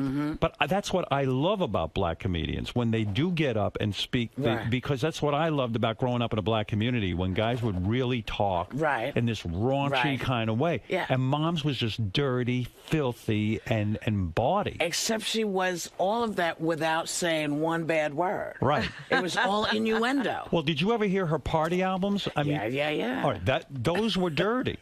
Ish. Yeah. Right. But, compared to us. Right. They were pretty dirty. Yeah. But then she could also go on Merv Griffin. Absolutely. And work clean. Absolutely. Listen, man, she played all these great parts. She played Sing Sing. She played all kinds of prisons. I mean, she was able to go and do stuff. She looked like an old woman. Right. You know, and so people were like, yeah, sure, come in and she would just flatten a place. Right. You know, and the great thing about the documentary is I was concerned about the material because, you know, today you listen to comics and it's a whole different thing. They tell you everything, the size of everything and every little pimple. Yeah. But Moms, you need to follow what she's saying in order to get it. You have to allow the silences of her beats. You decided you wanted to make a documentary about her life. So how do you go about doing that? You first went to HBO. First, we went to HBO. They said, we're going to make a documentary. We'll make a documentary. And then it got a little tough for them and us because we had two very different ways of looking at things. What did they want to do? They wanted to do more of a biopic. Right. And for me, there wasn't, you know, the thing about... You see, I thought that when you first told me you were doing a Moms Mabley project, I thought you were going to play Moms Mabley. Well, the whole idea originally was I was going to do it on stage, as a one-person show, and then I realized I would go see that in a second. Well, I'm still going to do it, but Howard, I realized that the last time I did Moms was almost 30 years ago in San Francisco. Did you? Can you do the impression? Is it? Oh, Howard, what are you talking about? Right. You know I can do Moms, Howard. You know I love your show, don't you? And she would kind of walk on. Maybe you're right. She wasn't really an old lady, but she would dress like an old lady, and she'd have those like weird shoes, the big shoes, the giant house shoes. coat. I mean, she started this character figure 1929, 1930. Right. And she was a young woman then. So Moms was Moms right at 25. She was a young woman playing an old woman. Playing an old woman. And when she died in 75, she had grown into Mom. Right. And you think about it, there were no roles for black actresses back then unless you were in Gone with the Wind or something. So she created a role for herself as an old woman when you think about it. It was really quite brilliant. Well, I mean... The thing that I think she figured out was that she had her place and she was going to rock it, and she did. Do you think the hard part for putting together a documentary is it getting the rights to all of the performances? Do you have that in the documentary? That was easy. Oh yeah, getting the rights was easy. It's the pictures and the clips. And so you have the clips of Moms performing. Do you get the clips of her like on these talk shows? Oh yeah. Oh, you do. Oh yeah. Oh wow. There's some great ones. There's a wonderful. She did did in the last year of her life. She did. She was on, I think it's the Billboard Awards or the Grammys or something, and she's there with Chris Christopherson. And he can't believe how lucky he is to be. I mean, Mom's Mabley. she's funny, and then, honey, she takes those teeth out. Oh my God! And she says she says, "What are you gonna?" He said, "Anything you want to do." You know, she would just. And the other great thing is that the material still works. Did she have a horrible? It's still funny. It's still funny. Whoopi, did she have a horrible personal life, Mom's Mabley? I know nothing of you know. Today it's so different. You know everything about everyone. Like I know who you've married, who you've done. You know, I know everything. With Mom's Mabley, you didn't know anything. You didn't know where it. she came from. No. And in a way, the character worked better because you didn't know anything about her. Did she have a personal life? She had a very good personal life, and there's some secrets that I'm not going to tell you on air, but I'll tell you Give me one what secret. Let's see. That many of the traumatic stories about her may not be true. In other words, she might have had a pretty good upbringing. Yeah. Wow. And so she embellished? Well, I think people, and what tends to happen with performances, people embellish for you. Right. You almost don't have to do anything. It's so true. Yeah. You know, and so suddenly she was, she had been raped twice, and then she had kids, and she gave them away. And so it was this big, giant story that may or may not be true. That's why I didn't want to do a biopic. Do you get that in your personal life? Like people come up to you who you don't even know and say, Whoopi, do you remember when you did this? And it's absolutely not true. Yeah. Happens all the time, right? All the time. Yeah. So you go to HBO. You say, I want to make a documentary on Mom's Mabley. They're all for it. They love it. Then you start doing it, and they thought you were going to be probably playing Mom's Mabley. No. I think they wanted more of her biography. And what I knew and that they didn't was that there wasn't enough there that was provable. You know, there's a lot of rumor. I didn't want to go with that. So you say, look, I want to get her performances. I want to turn younger people onto Mom's Mabley and people who knew her. Like, okay. So then you go out and you have no trouble getting her performances. No. But the trouble that you have producing the documentary is getting photographs of her? And clips. You know, these clips are expensive. You talk about the clips from talk shows. Talk shows and, performance shows that she's done. And, what was the most expensive clip from what show? Do you recall? I don't recall. Because what happened was, once people realized that I was actually paying for this out of my pocket, they were like, oh, okay, well, we let's talk about this All now. right, And let I me was see if we can help you. Because you're beloved, and people are like, hey, we don't want... liked. Yeah. I don't know if I'm beloved. No, you're beloved. And people love you, and they don't want... Like, if they think it's a corporation putting it together on HBO, they'll charge a certain amount. So do you have to go to, like, Merv Griffin's estate and say, please give me these clips? Yes. But not give me. Right. What are you going to charge me? And you know who was the best? Who made it the easiest? Hugh Hefner. Really? Yeah. Hugh made it so easy for us because Moms did Playboy After Dark. I remember that. That was fantastic. That was a great show. Yeah. Oh, my God. You know? So you go to Hugh Hefner and you say, hey, I need this, and he's like, you know what? Hey, here you go. Isn't that surprising that he's so generous that way? Well, he's always been really nice to me. I've been really lucky with Hugh. He's always been kind, and so he said... How do you know him? What? Have you done the Playboy interview a bunch? Yeah, well, not a bunch. Once. And once or twice I proposed that I would pose for them. Oh, is that and they right? Were like, yeah. And they were like, no, let's just talk. Would you have done Come on, that? I want to be in the magazine. Would you have posed? Was that really a concept of yours? No, look, I have not worn a bra since year one. The girls are so far on the floor. They would have to back up so much to get them. Have you ever appeared nude in any production whatsoever? No. Never? No. You would never do that? Please. I know what's under here.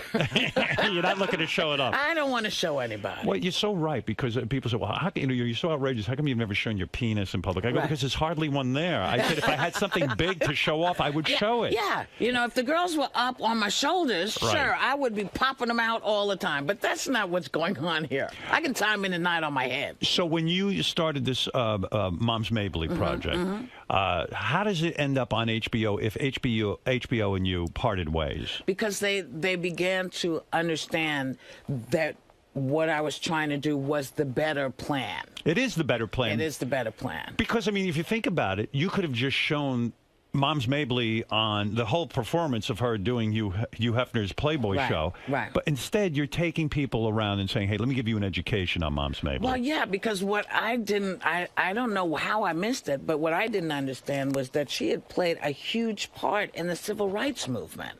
She did? Yes, because she was talking about all of this stuff in her show. That's true.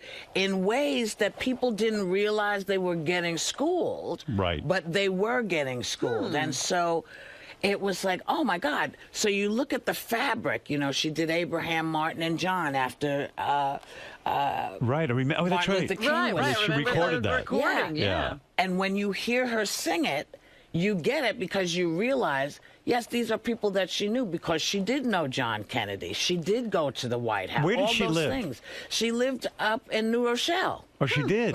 She's from Brevard, North Carolina. That much I know for sure. And she lived in New Rochelle. She worked a lot at the Apollo. She did Carnegie Hall.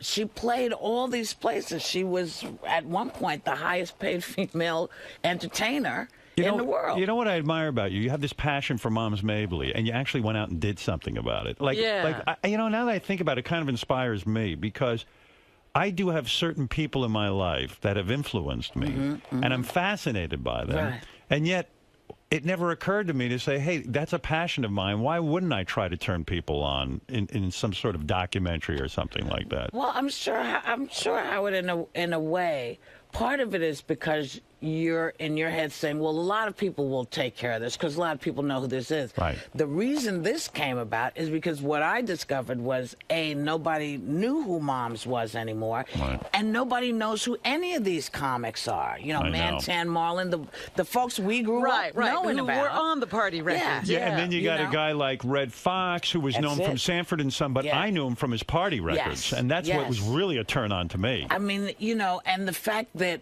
you know, we had to do stuff socially. Like, we had to hide. When the parents went out, you know, you waited for them to and you listened to party records. And you listened to party records.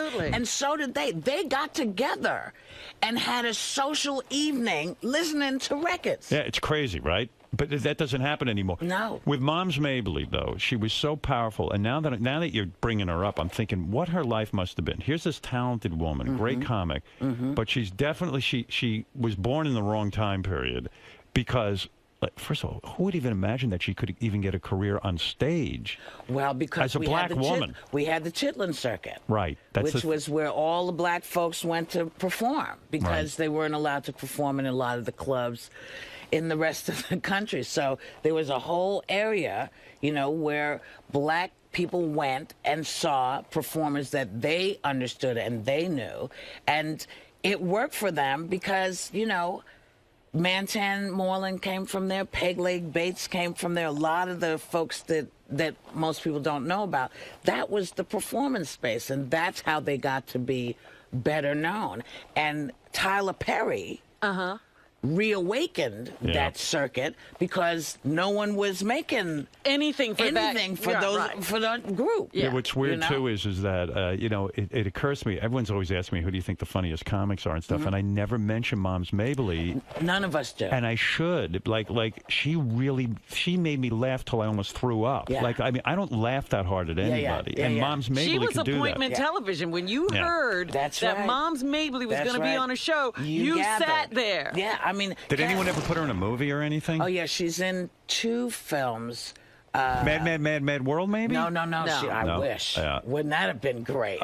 Yeah, that would have been cool. But there were no, you know, there were no female comics. There were comedians. Yeah. But no comics in that movie. No females. Did you get to meet her family when you made this thing? No, there's not a lot of folks. Not a lot of folks left. Wow. Was she married? It's hard to say. Wow.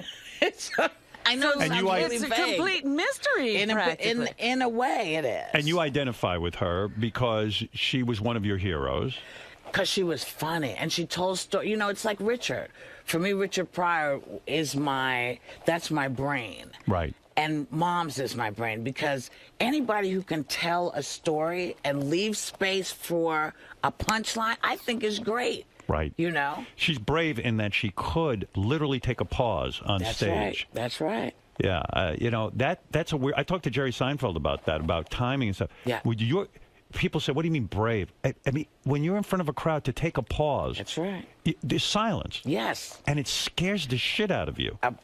Because we're so used to filling every second of every moment of every day. I mean, my God, we can't even go to the bathroom without the telephone. I remember when I first saw you, crazy. it was like that, the one-woman show. When I see that, you took a lot of pauses like Moms Mabley did. And I always thought when you got involved with Billy Crystal and Robin Williams, when you guys started to do comic relief and you would appear together, I feel those guys were not in your rhythm.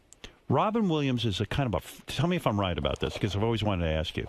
I always feel Robin Williams is this frantic kind of, he's got his own energy. It's and I felt Billy would stand there and almost try to be his straight man, like his Carl Reiner, the Mel Brooks. And he would try, and then you would be on the stage and you work a completely different way. You'll work through an impression and a character and stuff. And then you're sitting there going like, I'm trying to sort of figure out where I fit in with these two guys.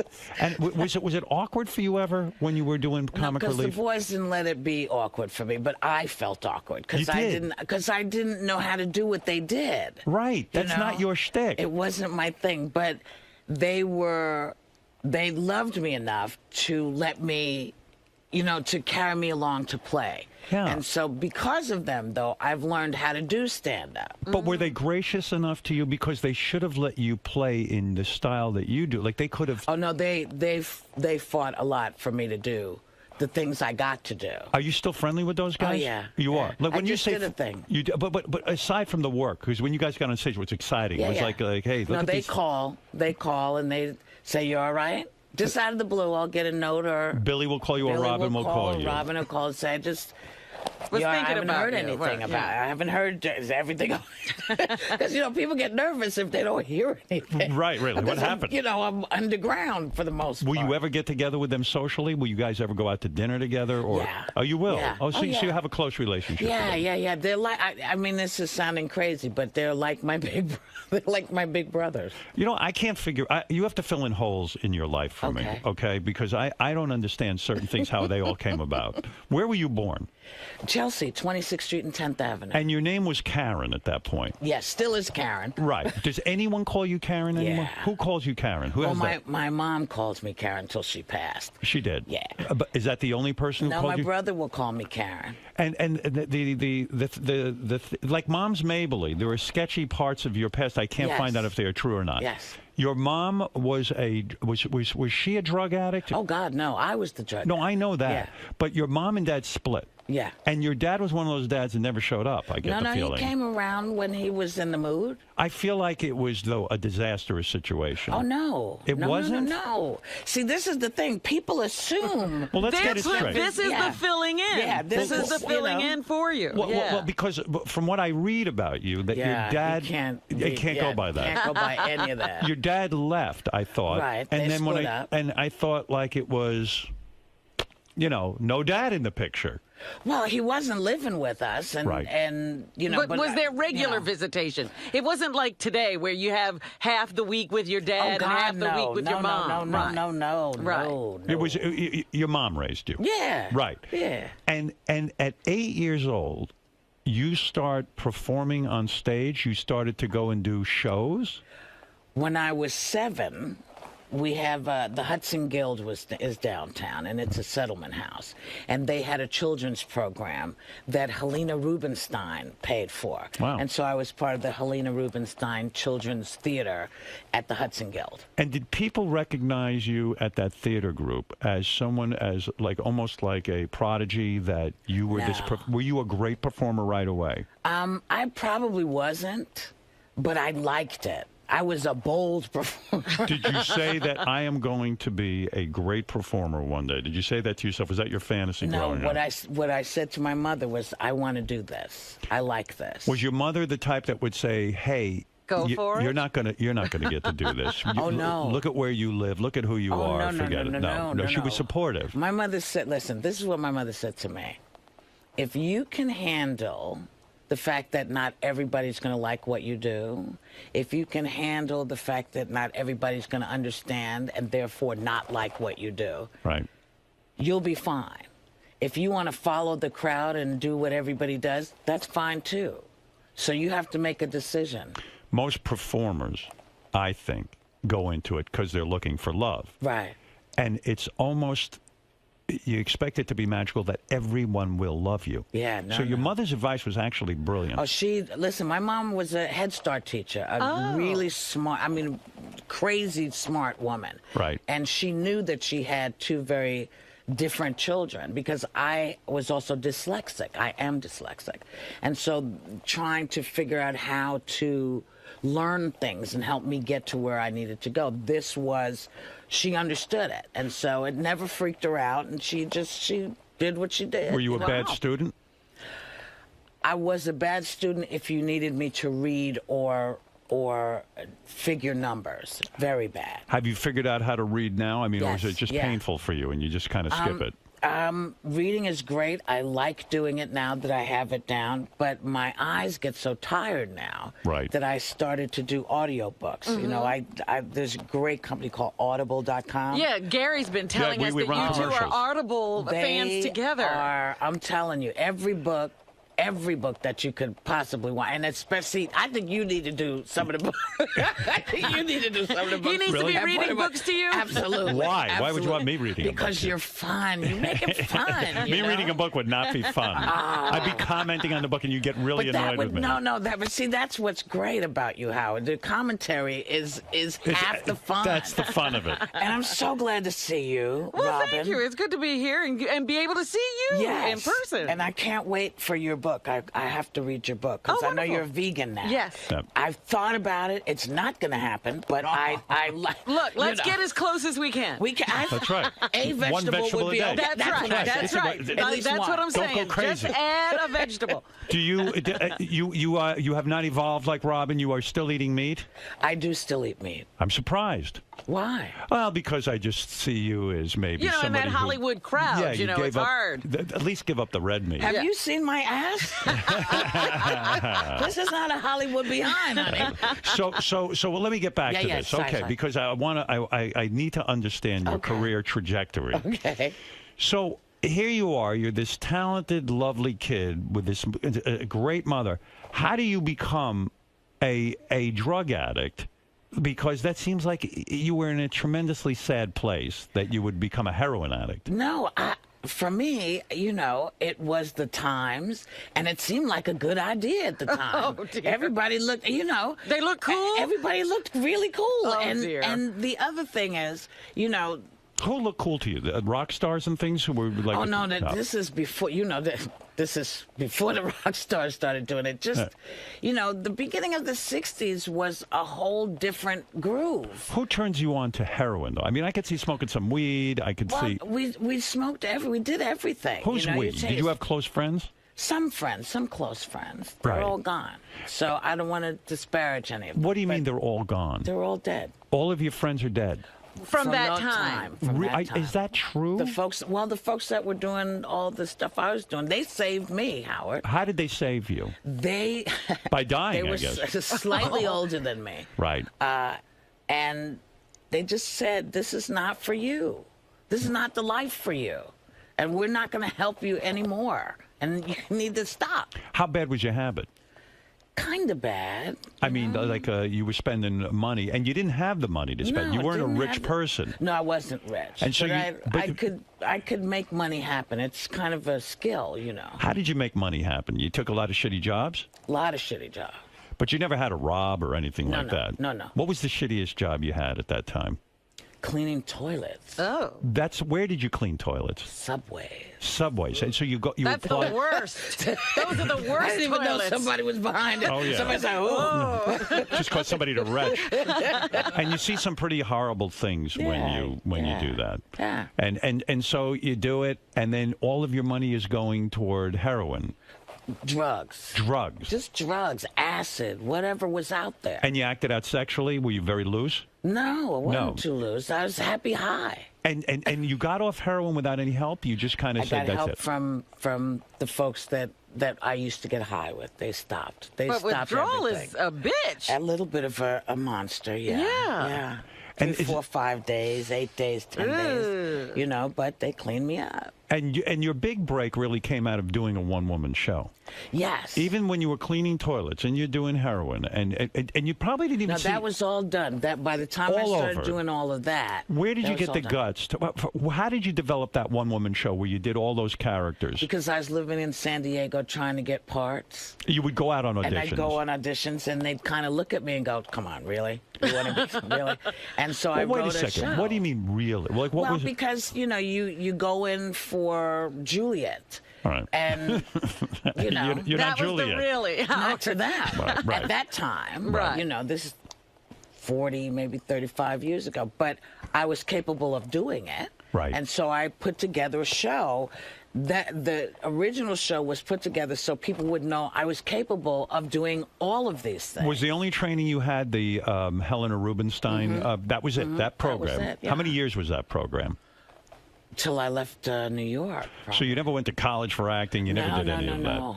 And you said, wait a second, the only way I'm ever going to get an acting job is if I create my own material. Yeah. And so you begin to develop characters. And out of that show... Who sees you first? Is it Spielberg? Is he the one who sees the show and discovers you? Someone in San Francisco saw it and wrote to a man called David White, who used to run Dance Theater Workshop downtown. Right. And he periodically would do one-person shows, a group of them. Right. And so I get this call from a guy in New York saying, listen, I'm doing this thing. I hear you do this. And I was like, okay. Wow. Am I coming to New York? And he's like, yeah. I was like, oh, cool. He said, do you have a place to stay? I said, yeah, I stay with my mom. Right. Where are you guys? He said, we're on 17th Street. I was like, great. I'm from 26th and 10th. I'll be right over. And you had no nervousness going up on stage and doing a one-woman show? No, because I knew the characters. Right. I knew them. And was it frightening to you the first time you do it? And let's say you do take those pauses and you start to do a character and you don't hear the audience responding. It seems to me like it was just so natural to you. It was. That's the only way I could And you wrote the whole thing yourself? Yeah. Wow, it's pretty amazing, isn't it? Well, if that's the only thing you'd ever done, it would have been amazing. It would have been fantastic. Yeah. And then who knew all this other stuff was coming? When Spielberg finds out about this one-woman show, does he come down and see it? No, he got a hold of my manager, Sandy Gallen, and said I would like her when she comes to California if she could bring the show, because I'd like to see what she's doing. And so Sandy said, so Steven Spielberg would like you to go. And I'm thinking, oh, I want to be in Raiders of the Lost Ark. Right, you'll be in Star Wars. I could do that. I want to get eaten by a shark. Yeah, why not? I could do this. And so I could be in E.T., right? Yeah. Because up until then, he'd never done a project like Color Purple before, which was a serious film. It wasn't an action film. Right. And so you mean he said, hey, if you ever bring your one-woman show to L.A., tell me and I'll come see it? No, I brought it to Amblin, to the studio there. Wait a second. You're telling me you went to his studio, performed your one-woman show just in front of him? No, he said it was him and some friends. And when I came out, it was Michael Jackson and Ashford and Simpson and Quincy Jones and oh my God! Wow, that's kind of where I was. What an intimidating crowd! Yes. When you go, first of all, when you're going there, then you assume, hey, okay, I'm doing this for Steven Spielberg. Already as a big-time director. Yeah. Do you get nervous then to do it? I'm very nervous because they've also said to me, "Do not do some of the other material." What do you mean, the more racy material? No, I had a whole, there was a lot of material that wasn't in the one-woman show. The one-woman show. Yeah. One of them being Blee T. About the black E.T. that comes and he lands in Oakland. And they said, do not under do no this. circumstances. No circumstances do this. Because what? They're afraid they'll offend the great Steven Spielberg. I think they thought it would be offensive. And so now I do my show, do everything I'm supposed to do, and people are saying more. Right. And that... Now you got to get into that other material. I say, I don't really have much more. I have one thing, but they told me not to do it. But if you want me to do it, and they said, yeah. And I said, okay. And I figured this is the end of my career. Right. It started at the beginning of the show, and now it's over. And they say they want more. You do Black E.T., Blee T. And he is on the floor. He loved it. He loved it. And that teaches us a lesson, doesn't it? It's like, you know what, sometimes the more outrageous you are, or when everyone tells you no, sometimes That's what you yes. absolutely need to do. Well, sometimes you have to gauge for yourself. Right. You know, is this a person who can deal with it? And the answer was yes. Yeah. And what an audition. Like, he never asked you to read for him specifically for The Color Purple. No. He never said, hey, take... And then he laid that on me. What did he say? He said, well, I'm going to be doing The Color Purple. I said, oh, cool. I read the book. My daughter and I, we stopped our bus. We listened to it because Alice Walker was reading it in San Francisco somewhere. And I just said that how great it was going to be that he was doing it. He said, well, I would like you to be in it. And I was like, as what? Right. He said, well, I want you to play Celie. I said, I don't think I can do that. Now, why did you say that? Because I'd never made a movie. I didn't know anything about making movies. And I said to him, so what does it take, like couple weeks? Because I thought it was like you do, like you would film a play.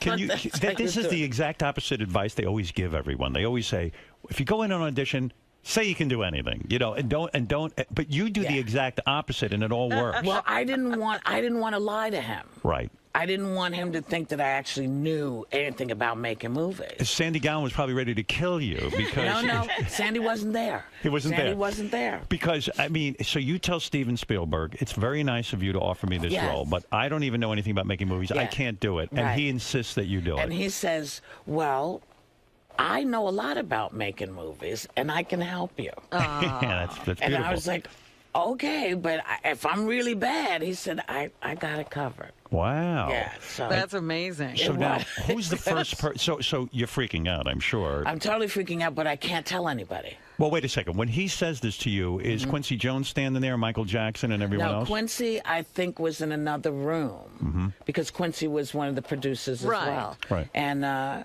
so Quincy is aware of what's happening. And what's Michael Jackson doing during this? He's just sitting and enjoying? Oh, no. We're in the next day. Okay, I've already done the performance is done. Everybody. Did Michael Jackson laugh? Yeah. Oh, and it's really funny because we became friends. And that's another person who would call and check. Wow. Say how you doing. Is that right? Yeah. Yeah. So.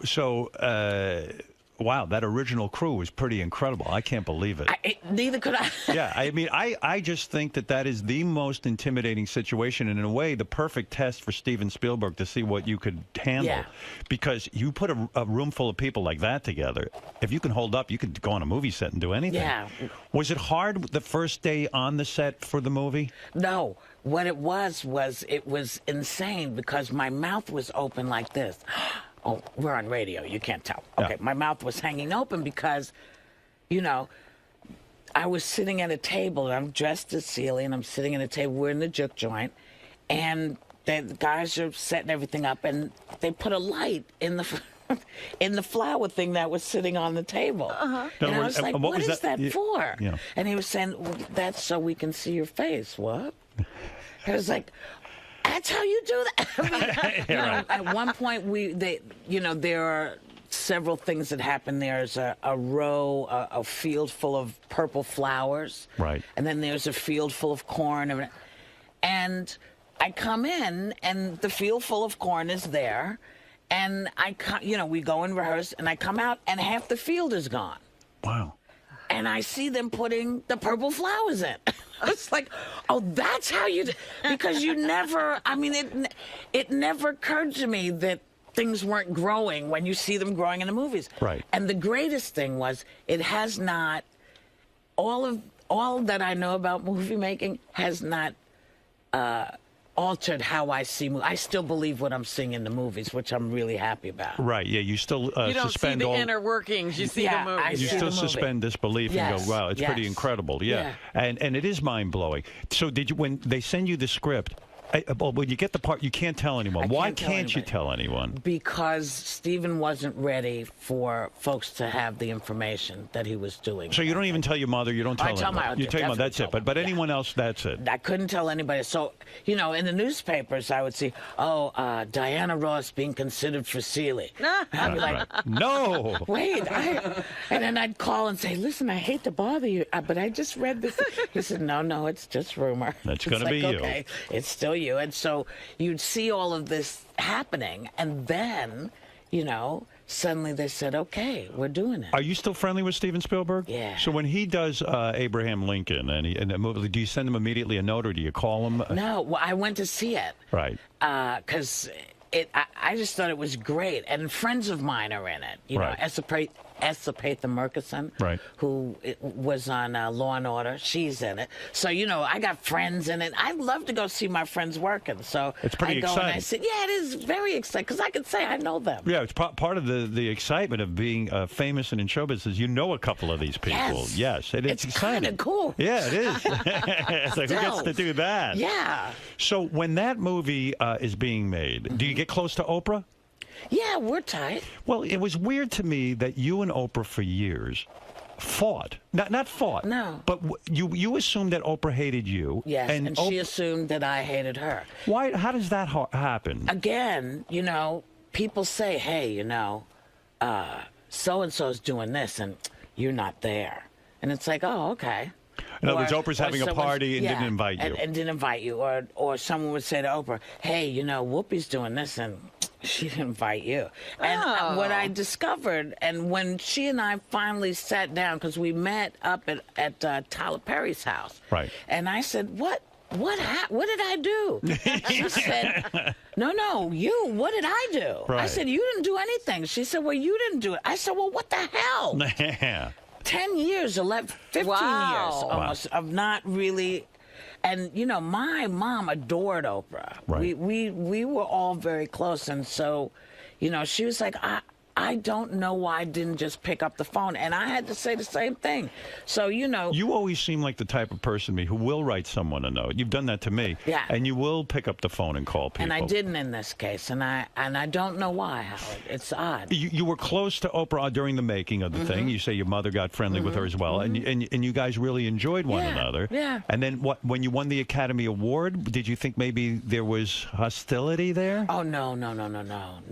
Why would that be, Howard? No, I don't know, maybe a jealousy of some God, kind? no, but please, honey, she was the queen of everything. I know. So she wasn't looking at me. I know, I just can't She wasn't believe going, damn, Whoopi got that. No, she was like, you know. It must have been an incredible experience to go from, you were broke, you were cleaning toilets, you started to do your one-woman show, but that wasn't making any money, right? Real money. Well, enough money to live on. To live. Yeah. But all of a sudden now, you probably weren't paid a lot of money for The Color Purple. Well, more money than you had seen. But I'm saying you weren't. Yeah. But when you won the Academy Award, not for the Color Purple, for Ghost, yeah. which to me, but we were nominated. Okay, you were nominated. Yeah. Everything changes, right? After you're in a huge, you start getting scripts and all that other stuff. No. I'm still Black, Howard. And that held you back. I don't think it held me back because I worked all the time, but it wasn't like scripts were coming flying at me. in. Yeah. Because, and you're right. When you're a black actress, yes, it's hard enough white actresses getting a decent role. When you're a black actress, especially things maybe are getting a little better, not great, so. but then no one says, "Hey, Whoopi as the lead in Pretty Woman," or "Whoopi as the lead in this."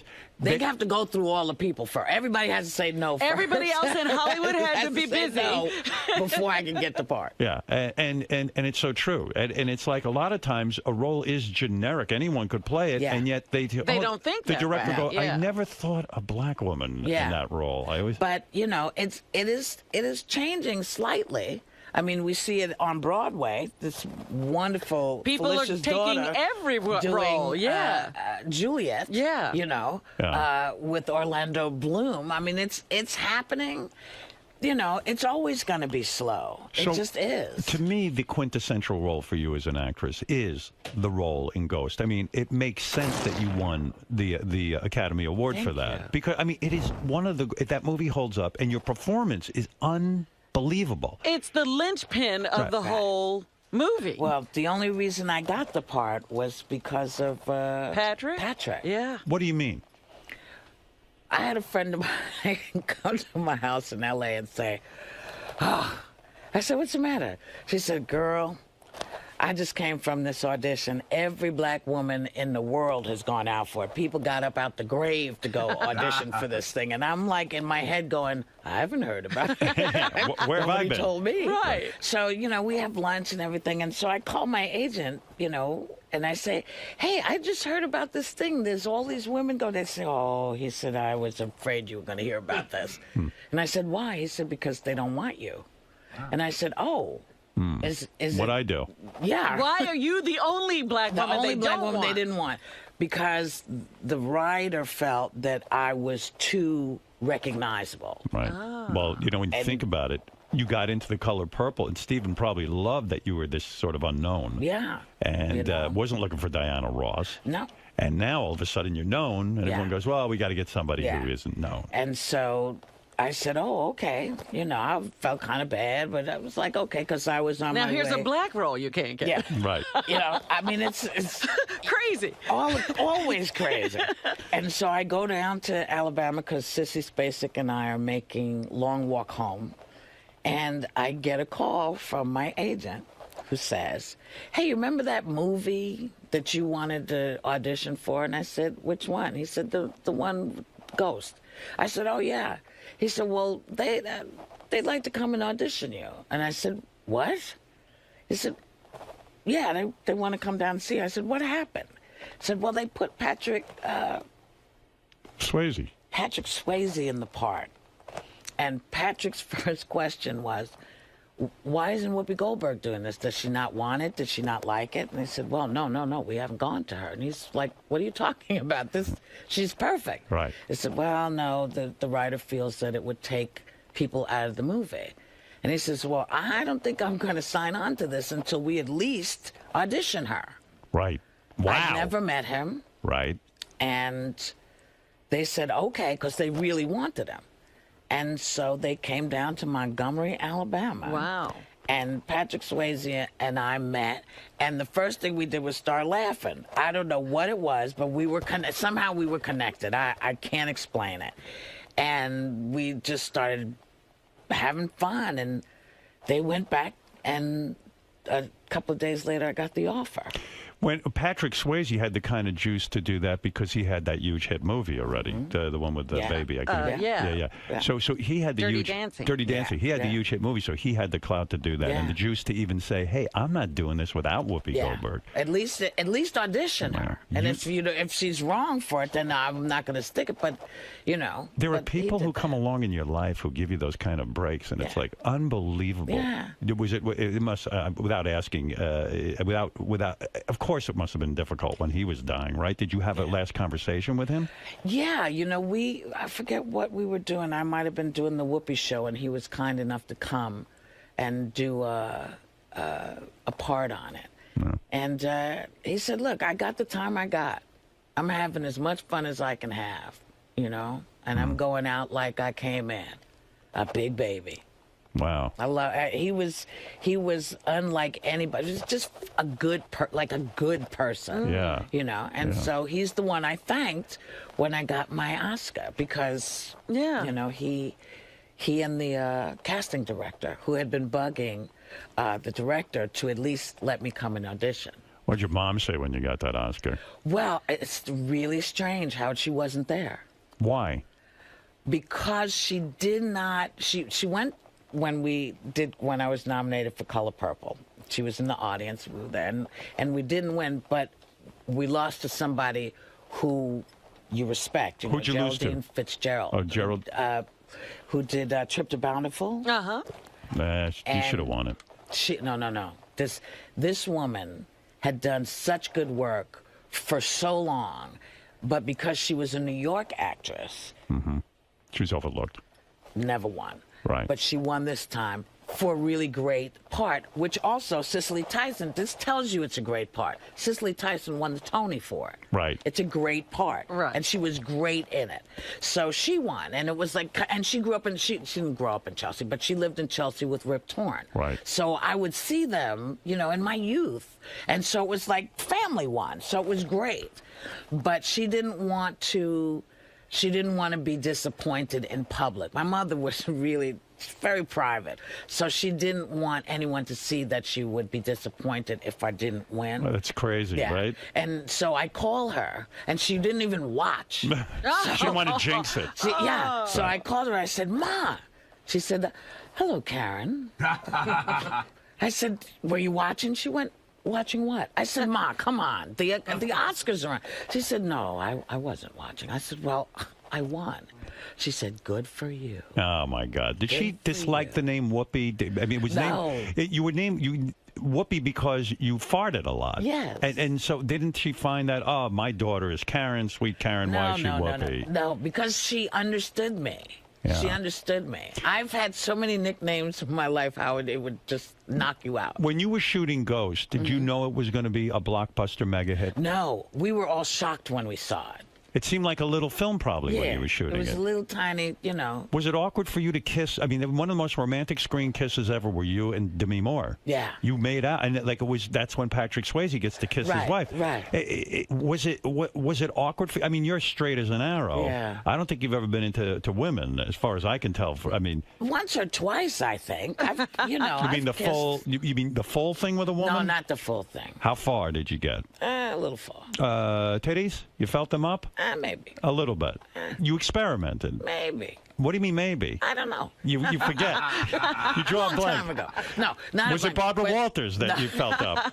No. But you know how many women I've kissed in the movies? I kissed Suge Avery. Right. That's right. Yeah, Celie was.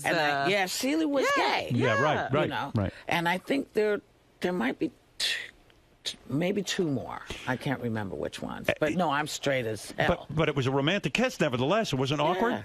No, because it was, in my head, I was Patrick.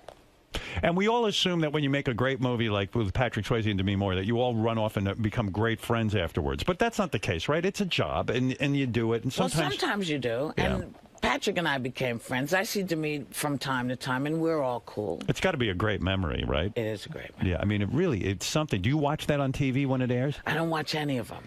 You don't watch your movies? No. Why don't you? I know how they end. Right. No, is it because... No, seriously. I know the end.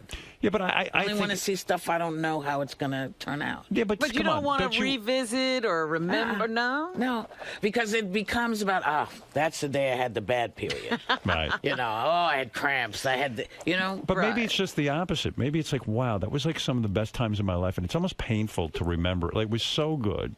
Like, I don't need to I don't need the that. movie for that. The great memories... I'm lucky enough to still actually have them and celebrate them because I think about them all the time. When you were so to me, even when you started to do a radio show, or you start even with The View, which is a great gig for you, and it's wonderful. But I still feel like, as an actress, you didn't get to finish your mission. That there were more movie roles you should have done, and I don't know what happened there. I had to stop. Why? I had to stop because I got overwhelmed with the business of it and not the art. I've always been an artist. That's how I always saw myself. What do you mean? If you did a movie and it tanked, you took it to heart? I didn't, even if I didn't take it to heart, other people took it to heart for you. Right. People love to remind you, hey, you remember that really shitty movie you did? Wow, boy, was that bad. It's no. I know it was bad. And that affects you. It did. It began to. And so I had to leave L.A. I felt like I couldn't breathe. Because everything becomes about the business. Your value becomes, hey, your last movie only made $7 million, and it becomes an embarrassment. Well, people are embarrassed for you. See, I always think that if people come to see my movie, anybody comes to see my movie, it's a good thing. It's a miracle, right? Yeah. Someone's watching me. Yeah. Right. But it somehow you had to live up to all these expectations, which I couldn't do. I couldn't. Well, it's an unfortunate profession because if you're an actor, you've got to act, and there's only so many good roles. So but you can't even predict what's going to be good half the time, right? And so you do it. And if it could just be, if you could throw it off like a mosquito bite, if you could just say, it didn't do well, but I'll go on to my next thing, you'd be fine with that. But the problem is you're too sensitive for it. Well, Whoopi, did you have the extra added burden of carrying the black race with you? there was also that. Yeah, because you were it. Yeah. And, people would, boy, you're not as funny as Eddie Murphy.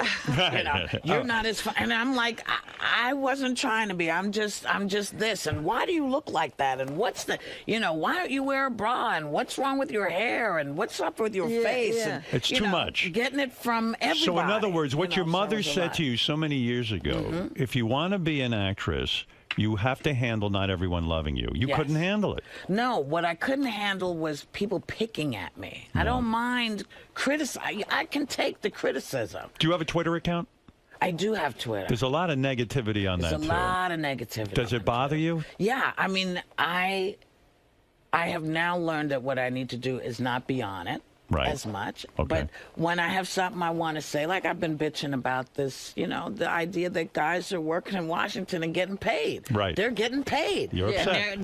I mean, I have friends who are in the military. Their wives, can't go to the PX and get stuff because the PX is closed. And that's a great forum to get that kind of stuff out. Yes. You can't do it on The View. You can't get overly political and stuff. But yet, when you put that out there, someone's going to write back, hey, shut the fuck up, you're an asshole. Yeah. And I say, yes, I'm the biggest asshole you'll ever meet. So you but engage. It doesn't change the fact. Sometimes, but it doesn't change this fact. Yeah. And this fact is that these guys should not be should not be pulling paycheck while everybody else is on furlough. I just think it's wrong. So I don't mind that. You once said something so startling to me, and I felt actually sad.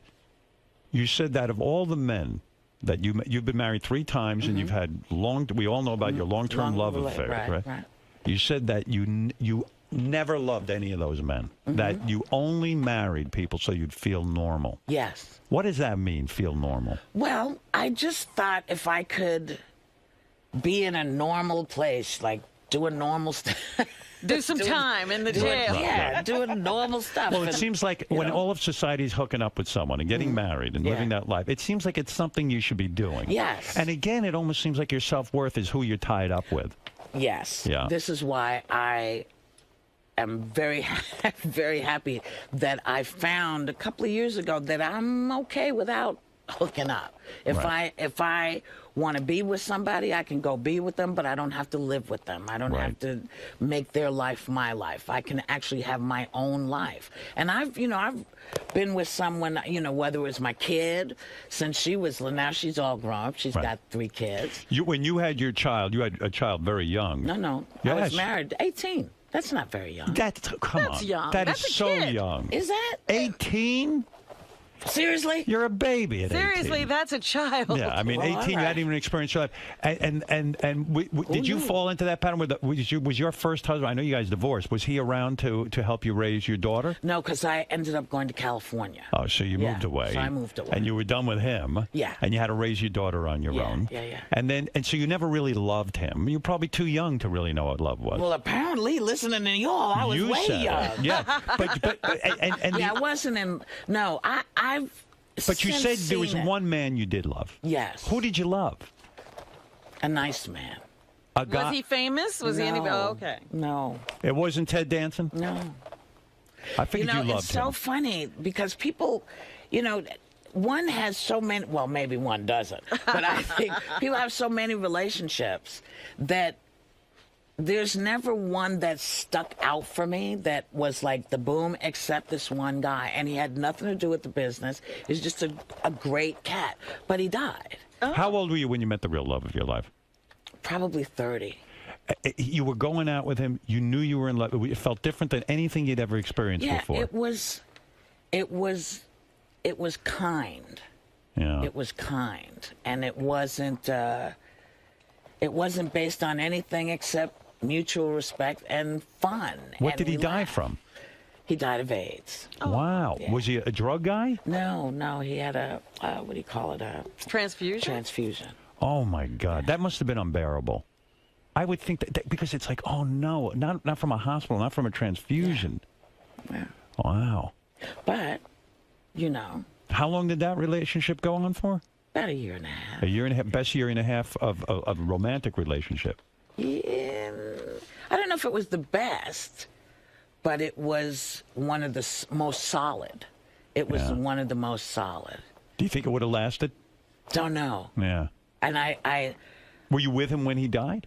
I was not with him when he died. You guys had broken up already. He pushed me away. Because he couldn't handle that he was He dying. didn't want. Yeah, he didn't want me to say. I get that. If I was with a woman I loved and stuff, I'd almost be like, I gotta be. You gotta. You are be, with a woman you love. Yeah, Aren't you that's right. married? No, I'm saying if I was with a woman I loved and I got seriously ill, I'd be like, you don't want to be.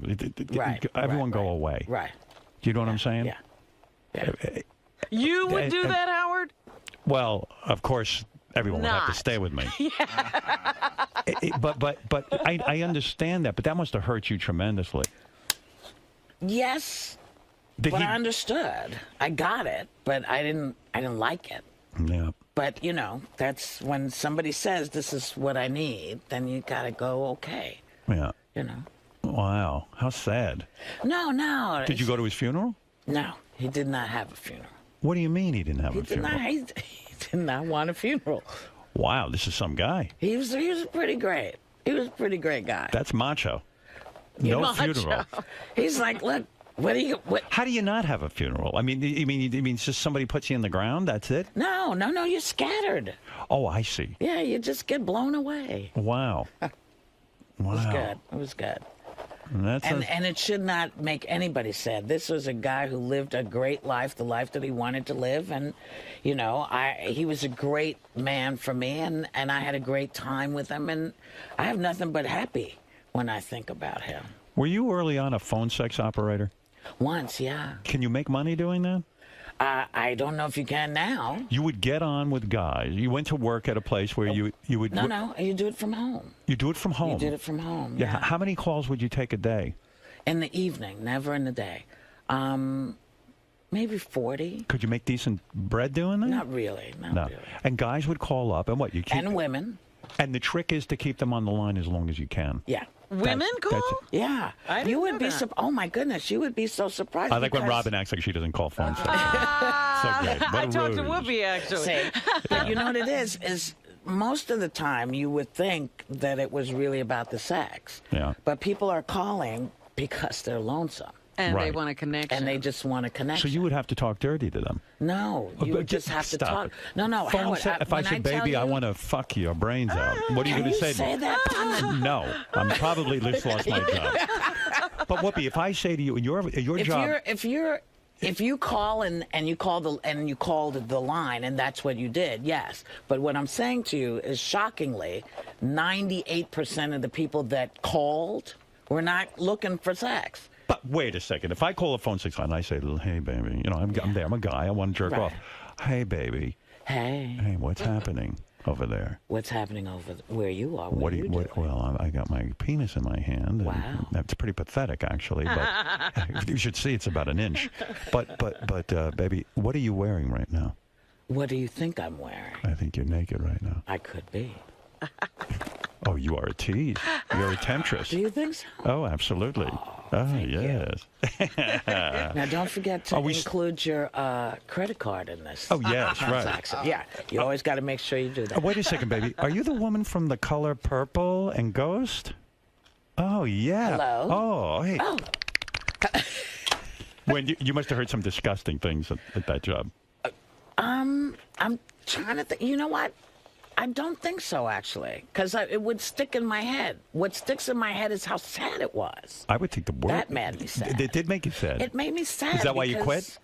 I quit because it just wasn't working for me. You've worked at a funeral parlor, too, right? I worked at a funeral parlor. Did you handle the dead? Yes, I did. You made them up, right? You were a makeup hair artist. And makeup. Is that the freakiest thing ever?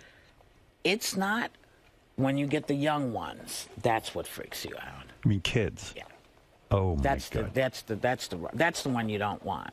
But let's talk about something else. Oh my God, you're depressing me. Yeah. I know, I'm depressing myself. Oh my! Oh, I'll talk about something. We were having such a good time. So what happened? So what happened on The View? Jenny McCarthy. I think you're terrific on The View. They say that you're the most popular person on The View. That when you joined The View, the ratings went up 7%, which is a pretty big way to jump. Right. You know. I was surprised, but maybe not so much. They got rid of Elizabeth and Joy. Was that heartbreaking to you? Do you feel close to those two? Yeah, I miss them. I talk to them, you know, from time to time. I send everybody emails. Are you brought in on that decision? No. At all? No. No one says to you, hey, we're going to really... In other words, you've got to go along with it or else you're out. And that's Barbara's call. I don't know if it's the studio. I don't know whose call it is, but it ain't my call. I know you always say, "Hey, Barbara gave me the job, and I love Barbara, and I'm thankful for that." Yeah, and I know you. And we've known each other a long time, she and I. But when I did the show the one time, I was sitting there. It looked like you were aggravated with her when she interrupts every minute and takes over. You looked physically pained to me, and I don't know if that's the case, but I tell everyone Whoopi does not like Barbara. I know you do. I do because and they write about it in the news. Yes, I believe it. You started. I started it, and I admit it. I saw the look of pain on your face. I was in pain. What is it, Gary? How dare you interrupt my conversation? Whoopi's got to be somewhere. She's got to go to work. No. That is bullshit. and she contractually has to be there. Whoopi control. Oh, that's so impressive that you contractually have to be. They're going to come get you. They will come get me. Throw you in jail if you're late. I was in pain that day. I didn't even get to the Hollywood Squares years. I wanted to ask you about that. Well, then maybe I can come back, Howard. I feel you did that. I feel you did that for the money because you got $14 million to be. Who told you, Chow? Who told you that? I heard you got $14 million to be on Hollywood Squares. Never. Raise your right hand and swear on a stack of Bibles. I have never made $14 million in my life. Is that true? Yeah. Then why was I told that? For the same reason you tell people that I don't like Barbara. That's and the same reason we think Moms Mabley was raped twice. That's right. That's right. All right, listen. Let me sum up. The one thing I always wanted to know, because Bill O'Reilly does the show. Right. And that's when you look in pain to me. No, but I didn't even understand that. The View is about hearing people's views. Right. I know you don't agree with Bill O'Reilly about what he was talking about. And you got up and you walked off. Yeah. That I don't understand because the show is called The View. Yes, I'll tell you why I got up and walked off. I got up and walked off because what he was saying was a very specific group of people were responsible for something. When it wasn't a specific group of people, it's a faction of that group. And he would not hear anything but what he was saying. And I thought, well, if we can't have a discussion, I'm not going to have You got frustrated. So I got frustrated and I got up and It happens on the show. All right, I know. I got to wrap it up. Let me give a proper plug here. So really, the reason Whoopi even showed up, there's no love for us. She loves Moms Mabley. Which we all do, yeah. And Moms Mabley is a favorite of mine. I adored this woman. She's one of my favorites growing up. She was terrific on every talk show appearance she did. Brilliant. And I would watch talk shows like it was... Like it was school. It was school, yeah. Yeah. Don't miss Whoopi Goldberg presents Moms Mabley on HBO. I will definitely be watching Excellent. Maybe you'll come up to the Apollo. Oh. Yes. Because we're doing You mean actually leave my apartment? I don't think so. Come on. What are we going to do at the Apollo? Well, that's where we're going to premiere it, at the Apollo. Really? You mean Okay. I would be at the premiere? Yes, I and would I like wear that. what, a suit? You would wear whatever the hell you wanted. I wonder what outfit I'll wear to the premiere. But I'm inviting you, so Thank you very much. Watch Whoopi on The View weekday mornings at 11 o'clock on ABC. And thank you, Karen. Thank you. I'm the only one allowed to call her Karen. That's your role all right, Whoopi, now. great seeing you. We'll be Good to back see you. right after these words. Did I end on time? Was I all right? Just on time. All right, good. She's just got time to get there. I didn't get to half of what I want. Let me come around. I didn't get to anything. Wow. These times, they go so quickly. Hey! You should come do the View. I would love to come do the View. Do you want to do it? Sure. All right, I can do that. Hey, baby. You are fantastic. Thank you. And thank you for all the, all the kind words, because I know sometimes you hear about me getting in trouble, and you always come to my defense. Well, who's going to come to your defense if I don't? Well, we know about being in trouble. I just appreciate it. I really can't wait to see what you came up with on that. I can't wait for you to see it. It's so good. Whoopi, would it be all right if I asked you a question about the interview? Sure. So you and Howard really bonded over your mutual love for Moms Mabley. Right. In many ways, is Howard kind of like the Moms Mabley of radio, the way he discusses taboo things and push the envelope? You know what? I never thought of it that way, but yeah, in many ways, Howard has always tackled things that people shy away from, and he's really bold about it and right up front. So yeah, I think there's a big bond between the two of them. You know, you do so much interviewing on your show, The View. What do you respect about Howard's style and what he brings as an interviewer? Well, I like Howard, so I can roll with him. I love what he does. I think his best quality is he asks you a direct question. He doesn't beat around the bush, and I like that. I was saying to JD, as Whoopi was leaving, I said, Whoopi, I didn't even get to ask you about your spoon collection. She has a spoon collection. Whoopi is a big spoon collector. And she lit up. She was like, I do collect spoons. And I said, well, JD does too. And she goes, JD, I'm going to send you some spoons. He collected spoons when he was a kid. That's why we got into it. And then we found out you were a spoon collector. Yes. I'll send you something. Oh, So now JD. you're into spoon collecting, aren't you? Isn't that special? I don't want it. He's not turning down those. It is special from Whoopi Goldberg. So, I mean, I couldn't turn those down.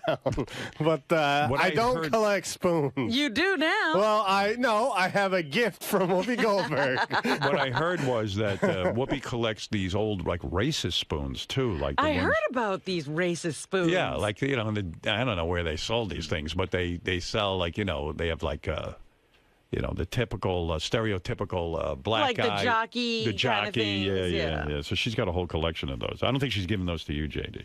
Because those are historic. No, because JD will get beaten up for them. Oh. Right. Wait, this isn't my old black Sambo spoon. Stop hitting me. People might take it the wrong way. No, remember, you're not supposed to use these spoons, so don't be eating cereal. No, all the spoons I get sent, I put them in a box in my office.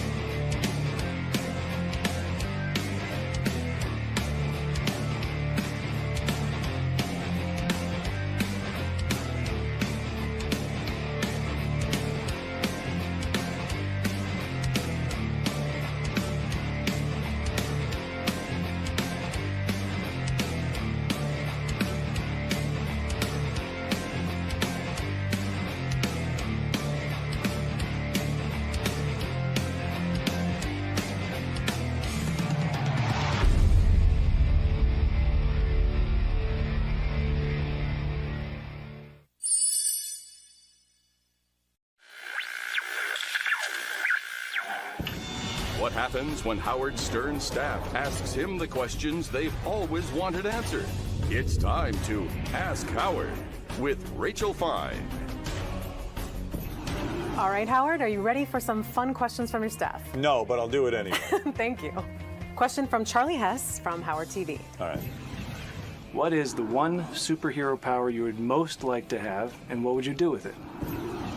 I think fly would be good. That would be good. No commuting that way. I mean, look, I would like to have all of Superman's powers. I think Superman's got the full Monty. Sure. You know, just even like he hardly uses his heat vision, his super cold breath. He doesn't ever even use those, right. Especially in these movies and TV shows. It's like, what, did you forget about that? Sure. Like, I just go and freeze everybody out. And, you know, it's so great. But no invisibility. You could sneak around with invisibility, I would think. Yeah, but fuck invisibility. Okay. Superman can run super fast, and like literally you can't see him. That's why he can do everything. He does it all. Yeah. To be Superman is every boy's dream. Gotcha. I couldn't live in a world with Superman. If there was a Superman and I wasn't him, it would just kill me. Could kill me. So better no Superman than you're yeah, not yeah. Superman. I don't want Superman. Question from Al Ragone of Howard 100-101. Right. In your opinion, if Gary never said the words Baba Booey, what do you think would be his next biggest claim to fame? I think the pitch. The pitch was a big deal. Yeah. The boy can't throw. You know. What's funny about it is he can't throw, and yet he's a baseball coach, and he prides himself so much on his knowledge of the Mets and baseball and sports, and it's so important to him, and he just can't do it. Is that a bigger blunder than the I Want You Back tapes? Oh, there's no bigger blunder than I want you to. Well, there's no bigger blunder than Baba Booey. Okay. To say that you collect cartoon cells and your favorite cartoon character growing up is Baba Booey, and I go, Baba Booey? I watch cartoons, and Baba Louie. You know, and you don't know that is a blunder. Yeah. the tape that he made for that girlfriend to win her back isn't a blunder. It's just douchey. I lost my lover, and I lost my best friend. And you lost your lover, and you lost your best friend. Okay, so that part's pretty even. But you gained a lover, and you gained a best friend. I gained a couple of lovers, or I gained one lover. But I gained no friends. There's nobody there to come home to call, to tell all the great stuff. And like right now, I feel my professional life is like at a 9, and my personal life is at like a 2. It's ridiculous. It's embarrassing. It runs the full gamut of ridiculousness. Question from Mike Ganji at Howard TV. What are your first memories of meeting Fred? My first memories, again, you're talking a lot of years ago, but my first memories were, here was a guy who was the overnight announcer at WCCC in Hartford on the FM, and I walked in, and it must have been my first show, and he was the overnight guy. He was in college at the time. I remember thinking, how does this guy do it? He does overnights, and then when we were talking, he goes, I go to school during the day, which is crazy, because when do you sleep? And I remember thinking he was good on the air, he had a nice voice and all that. And then in the early days, being bowled over, when I talked to him, we would talk about Saturday Night Live, and then he'd do a lot of the impressions that Dan Aykroyd did, and then he did his own impressions, and I started to really appreciate his talents. But I've said this a million times, the biggest thing about Fred was that he'd actually hang out and watch me and help me. Like, he would pull some records, or it was a very nice thing, very altruistic, because radio guys don't always help each other. And there is some jealousies and stuff. And Fred was like a really good friend that I didn't really know him that well, but he would help me. And it was so appreciated, because I was so overwhelmed with playing music and trying to be funny and literally grabbing records, grabbing news copy. It was too much for one guy. And Fred would lend a helping hand if he had some time, at least that first hour. And I was so grateful. He was such a good guy that way. And then when he'd kind of lean in and maybe do a voice or something, wow, and you really start to say, wow, this guy's something. Did you know you'd be with him for the long term? I didn't know. I thought, wow, this is somebody who could make my show so good. I wish I had a budget and I did say to him when I left Hartford, I got this job in Detroit. I am going to try to hook up with you again. And I'm sure he was like, yeah, right. But you saw it in the movie. That was pretty accurate portrayal. I said, I'm really going to come back. And in Detroit, I would call him once in a while and have him do a voice. He would do Howard Cosell, and at the time, that was a big thing to do, and he did a good job. And Fred's he's so prolific with the lines. It's not enough to do a voice. He's got a comedy mind, a quick comedy mind. Even though I told you he has to think about stuff, but when he's on the air, he's quick, and he's funny. He could do a French accent and do that ridiculous thing and say brown S 20 times, and I'm still going to laugh. What color were the children's eyes? They're beautiful brown S. Beautiful, beautiful brown S. Oh, when you're staring into the little S, you can only think of one thing, how brown they are. Well, thank you. Fred has the ability to make me laugh, and so that's why Fred's with me, tremendous talent. So I remember meeting him and just thinking, what a nice guy. And then it blossomed into love. Thank you so much. That was really, really fantastic. A lot of fun. There was a lot of inappropriate questions, and everyone is fired. No, that was good. It was a lot of fun to answer the questions. Who knew anybody had any questions? We have lots. Yes.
I'm ashamed to say that this. All right, let's try it.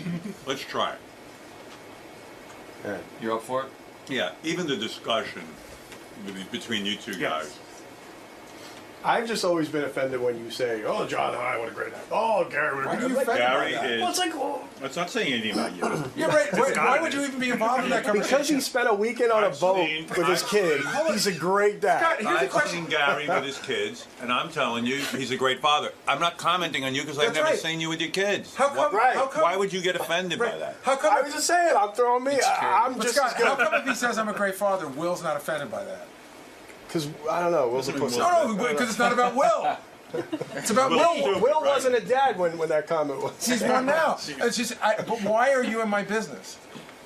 Seriously, if Howard says I'm a great dad, why are you in that? You at the time said that I wasn't a good dad because I like to golf. You started from the beginning. You're like, Gary's not a great dad. Howard says he is, but that doesn't make him a great dad. I'm like, and then I would go to talk back to you and go like, I'm a good dad, and then you would go, Howard, can you possibly be a good dad if you golf? I've seen Gary's kids. They're very well adjusted. That's number one. So am I. But I'm not talking about you. It's the greatest thing ever. It is. Go ahead. All right, so they're well adjusted. All right, let's try it. Let's try it out. The point is we're going to try it. Okay, good. He lets his kid have HBO at college. That is not a good dad. Why? HBO, video game, big screen television. How's a big screen television? I saw that article you wrote. I actually know the size of my kid's television. I'm sure you don't. There were 25 different things you gave him. It's like, oh yeah, I gave my kid HBO Go, and he got this and that. What's that been? I don't know what that. Oh my God! Jackson went to college. I gave him my Slingbox password, my HBO Go password. College is for learning, not for watching television. You got blowjobs from whores in college. And sold coke. Not whores. You went to college and you were like you. I've never been to a whore in my life. No, you never. You studied. That's all you did at college. No, I did a lot of that shit. But if I had that television, all that shit that you gave me would be that much You're worse. You're digging. All right. All right. Good. Wait for the air. Oh, yeah. We're going to play a game today. Who knows their kid better, Scott DePace or Gary Delafonte? Oh, you know that Gary's got to win, right? Yeah, I think so. I think Gary knows Scott DePace's kid better than Scott DePace does. I would have that contest.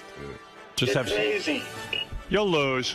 I'm Gary's like the best father I know. He knows everything about his kids. And I know you've been studying all weekend. I got the...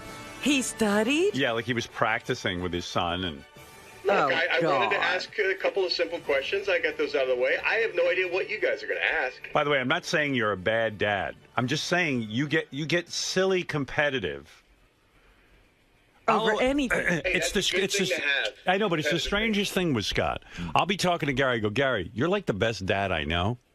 And Scott goes, hey, what about me? I'm a much better dad than Gary. And I go, and it's not even about him. I go, I wasn't talking to you. No, you singled him out on the show. Right. And I simply said to Gary, not to you, I Well, said, well, I'm a good dad too. To which he commented, no, you're not. You golf too much.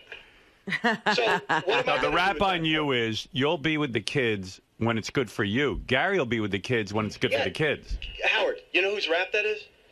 Gary's. Okay. It's not the. It's I bought into it.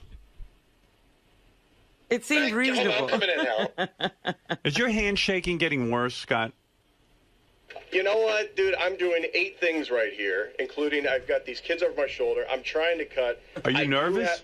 Well, when I'm doing all this stuff, I think it does make my tremors go a little faster than they would. Look, Are you sure you don't have Parkinson's disease? it's not Parkinson's. Wow. I was tested. It's called. They're called essential tremors, and Jeez. that's that. Does it bother you? Can you type and stuff, or is it?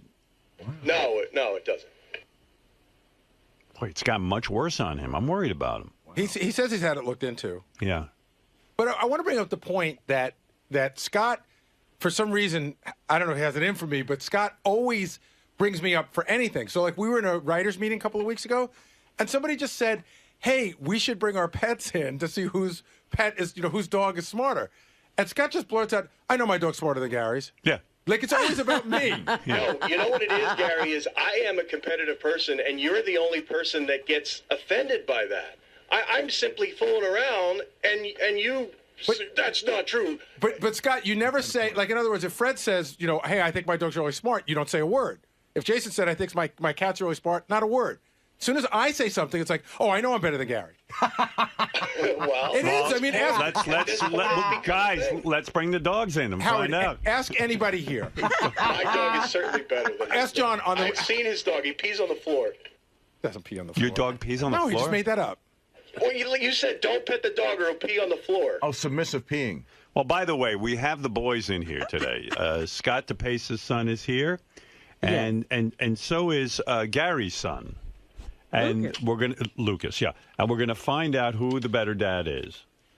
Well, that makes him crazy, too, you know. I know. Scott. What happens when Scott loses? Oh, they're both in there. When Scott loses, he's going to start complaining that it was fixed or unfair. No, whoever loses has to record this big, long line that they wrote out that said, I, Gary Dell'Abate, think that Scott DePace is the greatest father in the world. He's a much better father than me. Right. But I don't know that this show is going to prove that to me. But I said, don't you? But you're gonna. If you lose, you have to do that. That's the. Well, first of all, I didn't know that was part of the bet. There's a penalty. I'll do it. Yeah. But Scott, don't you think that knowing your kid is part of being a good dad? I know my kid. I know him a lot. He's right over my shoulder. Kyle, do I know you? Say, No, that's Lucas. Kyle. That's not Kyle. That's actually Doug Z. Goodstein. Kyle's behind me right here. Say it, buddy. Come here. Hey, Kyle. Do I know you? Yeah. We talk a lot? Yeah. See? Kyle looks like a nice kid. Poor kid. I think Kyle listens a lot. Kyle listens a lot. I think Kyle listens Kyle's a good lot. listener. Yeah, Dad, whatever you say, Dad. Sure, Dad. Kyle, okay. do you ever get a word in, or is your dad always talking? Yeah, you listen. I hear you. It's like Stockholm Syndrome. Well, think of all the wisdom that kid Well, gets. I think he knows his dad. Wait a minute. We should change the context. Lucas, you think you're going to win this, or do you think the DePace as well? No, I think the Dell'Abates are going to take this one today. Yeah, your dad. You're wrong, son. You're wrong. Hasn't Lucas played Scott in some game on the internet? Yeah, they played Halo a couple times. Have you- that was Jackson. That was I shot Jackson in the head and the back. You got him out, huh? You beat him, huh? Who cares? I don't know. He does. It's a game. I know. Why are you on the game? You're like a borderline creepy guy. What are you doing on the game with kids? Kyle, does it bother you that your dad plays video games with young kids? To play them with him. You play with him? Yeah, I'll play with him and like 3 of his friends. Right.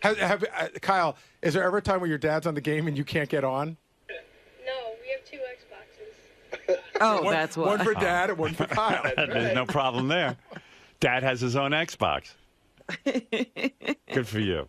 All right, so what time are we playing that? In the 7 o'clock 7 hour? o'clock, yeah. 7 o'clock hour, we're finally going to put to rest who is the better dad, Scott DePace or Gary. They'll be there with their boys. We'll ask them questions, and we'll put an end to this ridiculousness. It's crazy. The 2 of them argue and argue and argue. Today I'm here to prove that I'm a better father. The problem is there is no test to prove who's the better father between Gary and I.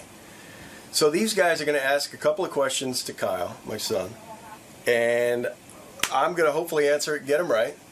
But if not, they're going to walk away with Gary's a better dad, and they're absolutely wrong. I'm a great dad, aren't I, boy?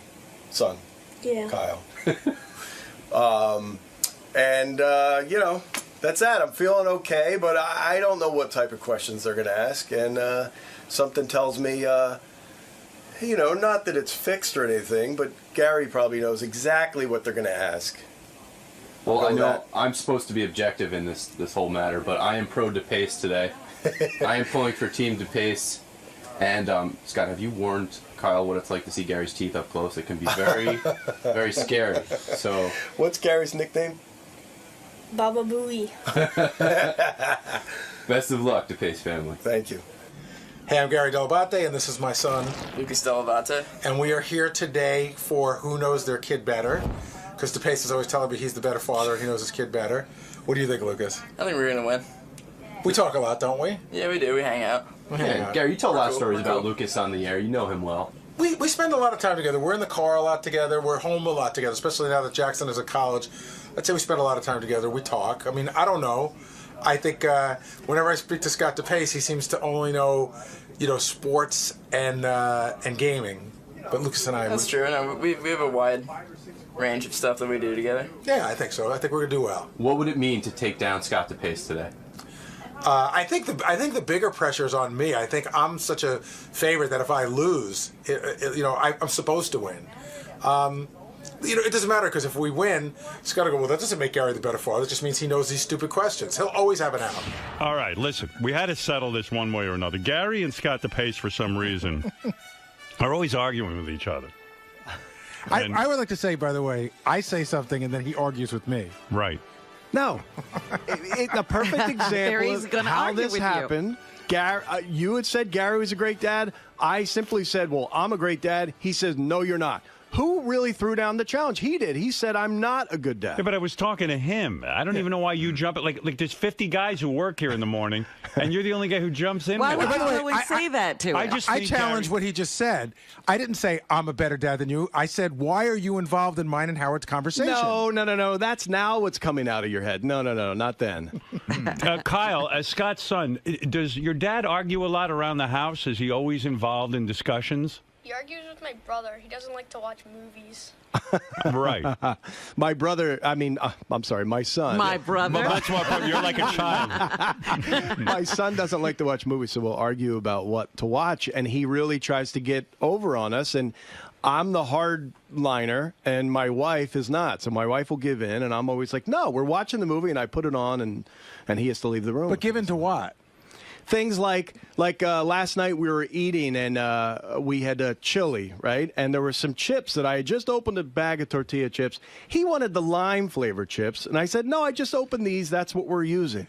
And he got really upset, and I stayed tough, and I said, "No." Would it kill you to open? Like, if you open both, what would happen?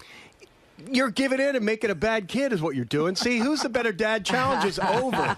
Challenge is over. I win. But maybe you have to pick your fights. Like maybe it wouldn't have been so horrible to pick lime because he's a human being too, and maybe he wanted lime chips. But he always does this. So what he did, he started whining, right? He starts going, I go, stop the whining. I ridicule him a little bit, right? You ridicule him a little bit. That's all the child psychologists say, ridicule first, yes. Because I'm tired of the whining. Right. And then my wife, thankfully this time, said, yeah, Derek, no whining, right? And then what did he say to that? He said, well, sometimes it works.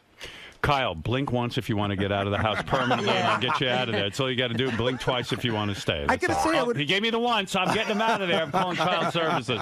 I would have opened the bag of lime chips. I don't think it's that big a deal. It's not that big a deal. Yeah, can't this kid win sometime? Kyle, what do you think of that argument? I feel your brother's a human being, and if he wanted lime chips, would it have been so horrible to open the lime chips? He said it hurt his mouth when he chewed them. Yeah, the chips are chips. Right? So, listen. But you hear what Kyle's saying? His brother was saying that he doesn't like the other ones. He doesn't enjoy them. He doesn't enjoy the ones Too you bad. enjoy. They're the same thing practically. But they're not. But not to him. I don't know how I grew up. I mean, so how you grew up is the best way to grow up? But listen, opening a bag of chips, you needed permission to do that. Well, maybe in your house it could be different. Well, I don't make them. Do you ever have a chip preference? Do you like some chips better than others? God, so you're saying that's wrong? Let me ask you. Do you like some chips better than others? What if your kid wants I didn't say anything. I'm just asking you. Do you, as a human being, like some chips better than others? Yeah, I guess I like the regular tortilla chips rather than the lime flavored. Can you accept that your son might not like the regular chips and might like the lime flavored ones? I can, but often he is contrarian. And we'll pick the other one on purpose. But listen, so let's say... Wonder where he gets that from. Not from me. Let's say he wanted lime chips. And you say, you know what, we're having a nice night. We're all sitting around together. My son prefers lime chips. I'm going to absolutely let him have what he prefers. Kyle, would that have been so terrible? I guarantee... What? Get on the phone right now. No, I'm a child Kyle. Psychologist. I guarantee you they'll say, I'm right and you guys are wrong. Because you made a decision and he has to listen to it? Do you give in to everything your child Not wants? everything, but that might be a reasonable thing. If my child wanted to jump off a bridge, I might not give in to that. I think what Robin was saying is if you're going to fight that fight, maybe chips isn't the place to fight it. And why fight that fight? Where does it end? What did the kid learn from that? He learned that we're in charge and he's not. Oh, great. So that's how he's supposed to live the rest of his life. No, And so until how he's does 18. He's in my house. But how is he going to learn to fly on his own if everything is your way? Does he ever? That's not going to teach independence. No. You don't think so? No. Okay. Having him go out and rake some leaves, So in other that'll words- teach him independence. No, that'll teach him slavery. Yeah. Kyle. Lucas, have you ever done yard work? Yeah, I do it like every now and then with the leaf blower. With the leaf blower? How about you cut the lawn? No, we don't. We have people to do that. See, Kyle, you call me whenever you want chips, and I'll send over a package well, of listen, what you like. it's already bad because Kyle doesn't eat. He won't eat the chili. He won't eat a lot of things. So last night we had to make Artie those mini hot dogs for him. Okay. And it's like, By the way, do you guys eat anything healthy over at your house? Mini hot dogs and chips.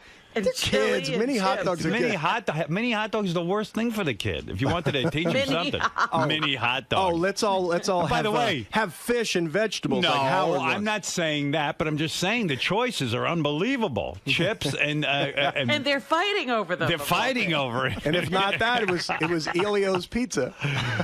Oh my God, Kyle. So so your dad gave in and let you have hot dogs last night. Is that true? Yeah. Yeah. Good for you. I tell you, you're a lucky kid. Finally, you got to eat something you want. Well, tell me about these microphones. Where's Scott DePace? Because I'm feeling Scott Salem. Yeah, that's Scott Salem. I feel like Kyle's microphone isn't on. I do too, but it is. I have it on, but I feel like It's I'm barely very hearing. low. Yeah. Oh, there's Scott. He's eating. Okay. Don't rush. You didn't hear that? You can't hear Kyle? What? What is that? I'm working on it from out there. I'm just trying to figure out what the problem is. You're eating and working on it out there. Yeah, okay. Take a bite. Think about it. Scott, I got to ask you something. Do you ever listen to the radio and go, gee, something's wrong, maybe I'll come in? What? Of course I did. Yeah. I mean, do you ever, kind of respond to the sound of the show and feel responsible? Well, let me hear. Now say something, Kyle. Hello. No. Hello. Tell him what you did this weekend. Played baseball. Go ahead. Tell him about your game. I was pitching. Got a All couple right, it's better. strikeouts. What'd you do, Scott? You hit a button. So I think he turns it on. I think he turned on the. I don't think the mic was on, was it? No, it was on. It was on. But what'd you do? I'm curious. One channel's bad, so I just took one channel out and used the good channel. I got rid of the bad channel. Okay, thanks.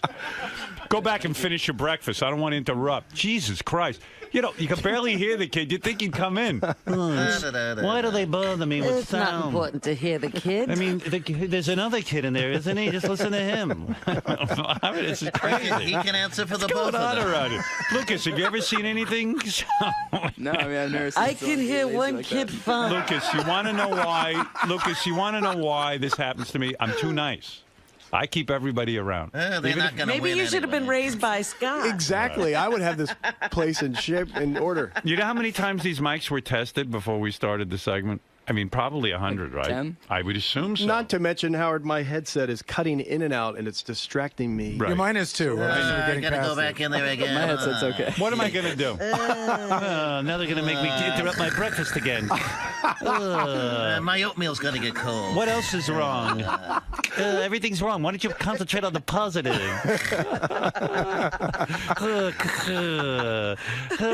I can't believe they're all complaining. You're just talking to each other. You don't need headphones. It's just a dumb radio show. Miserable and I'm old. Where's the ketchup for my home fries? Why don't you go watch TV with your lime chips? All right, so now it's time to play father and son game, okay? And really, this is all about who knows their kid better. Let's have the intro music. It's time to play Who Knows His Kid Better? With Gary Delabate. Hey, don't talk about this on the air. Cut it out. And Scott DePace. I don't need to be taught anything. And now, here's your host, Howard Stern. Oh, thank you very much, everybody. How are you? And let's go meet our contestants. First, we have the Delabates. Your name is Gary Delabate, I assume? Yes, sir. All right, Gary Delabate is from Connecticut, and he's here with his son, Lucas. Lucas, how are you? I'm very good, thank you. Now, Lucas, I understand that you think your dad is a good dad, right? Yeah, I think he's a very good dad. He's a very good dad. You yourself, you love to go to school, am I correct? No, that's incorrect. That's incorrect. Well, sorry about that. What grade are you in now, Lucas? 10th grade. You're in 10th grade. How is that?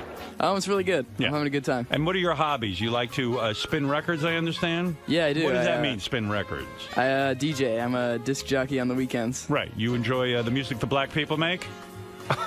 I mean, if you want to put it that way, yeah, I guess. Absolutely. Actually, it's all white people now. No, what he's it's listening all to. black people and Eminem. No. That's hip hop. What white people? He's listening to EDM, electronic dance music. That's all are Swedish. you? It's all Swedish people. That's like Geronimo's thing. So you enjoy the music of Swedish people? Yes. So do you do that like scratching stuff, or do you that? No, not really. Only when I'm doing hip hop DJing, like I guess what Howard would say, black people music. But right. I'm actually. Can you make it? Yeah, go ahead. Yes, you're actually. No, with the EDM, it's more of like a smooth thing. It's not really like hard cuts. So you perform at school and you perform at dances and things? Yeah. Oh, good for you. Can you make any bread doing that? I do. Yeah. As a private DJ, I make a few bucks. No kidding. He did. I roadied for him last year, Howard. He did a gig that was a little under $500 he got for the night. Look at you. At your high school dance? No, it was a private gig. But do you do that at your high school dance or whatever? Not a high school dance, but the high school had like it's called the Cardinal Games, and that's like it's like an Olympics for the school, and I DJ'd that. He works at the teen center every weekend. That's where he spends. Scott likes this. Girls must be into him. Oh yeah. I know. They see me at Arch Street. Gary must be doing all right. His son All is right. productive. And Lucas, I heard a rumor a few years ago you were thinking of becoming Jewish, right? You were looking into Judaism as a way of life. Is that true? Yeah, I was. My best friend's mother, she got me like really into Judaism somehow. She was just like, how dare she? No, she was I had a lot of respect for her. That's why I was into it, but not anymore. Did you come close to converting? Do you want to sing Ein Kimmelkano with me? Here we go. No, thank you. I'll No. give you an education. Here we go, everybody. Ein Kimmelkano, Ein Kimoshienu, Ein Kimmelkano, Ein Kimoshienu. What's more fun than that? Do you have any idea what that means? Don't you want to join again? It means I want to go hang myself. Oh. That's what it means. It means I'm not getting girls. It means I'd rather listen to Swedish dance music. Lucas, believe me, that's a tough song to learn, honestly, if you're really going to make the full conversion. But you're out of that phase now, right? Yeah, no, it's just it was a short-term phase. Right. You were raised Catholic, I assume? No, not really, Gary? not really he hasn't been really raised anything. Was he baptized or? I don't know. You don't know about your kid? I don't think he was. Scott, this is over. Scott, already. was your kid baptized? We should have had that. I know you know that. Yeah, absolutely. See, isn't that nice? Well, Gary, I'm getting nervous about you. We'll see. Lucas, were you baptized? I have no recollection because I would have been like 6 months old. You would have been a baby. No. Lucas and Gary, the game today is how well do fathers and sons know each other to prove once and for all who is the better father. Now, Lucas, do you think you and Gary, your dad, will win? I do. I think we're a good team. All right. Let me say hi to their opponents. This war has been going on forever. I want to say hi to Kyle DePace and Scott DePace. Hey. Hey, you two. Does Kyle feel competitive?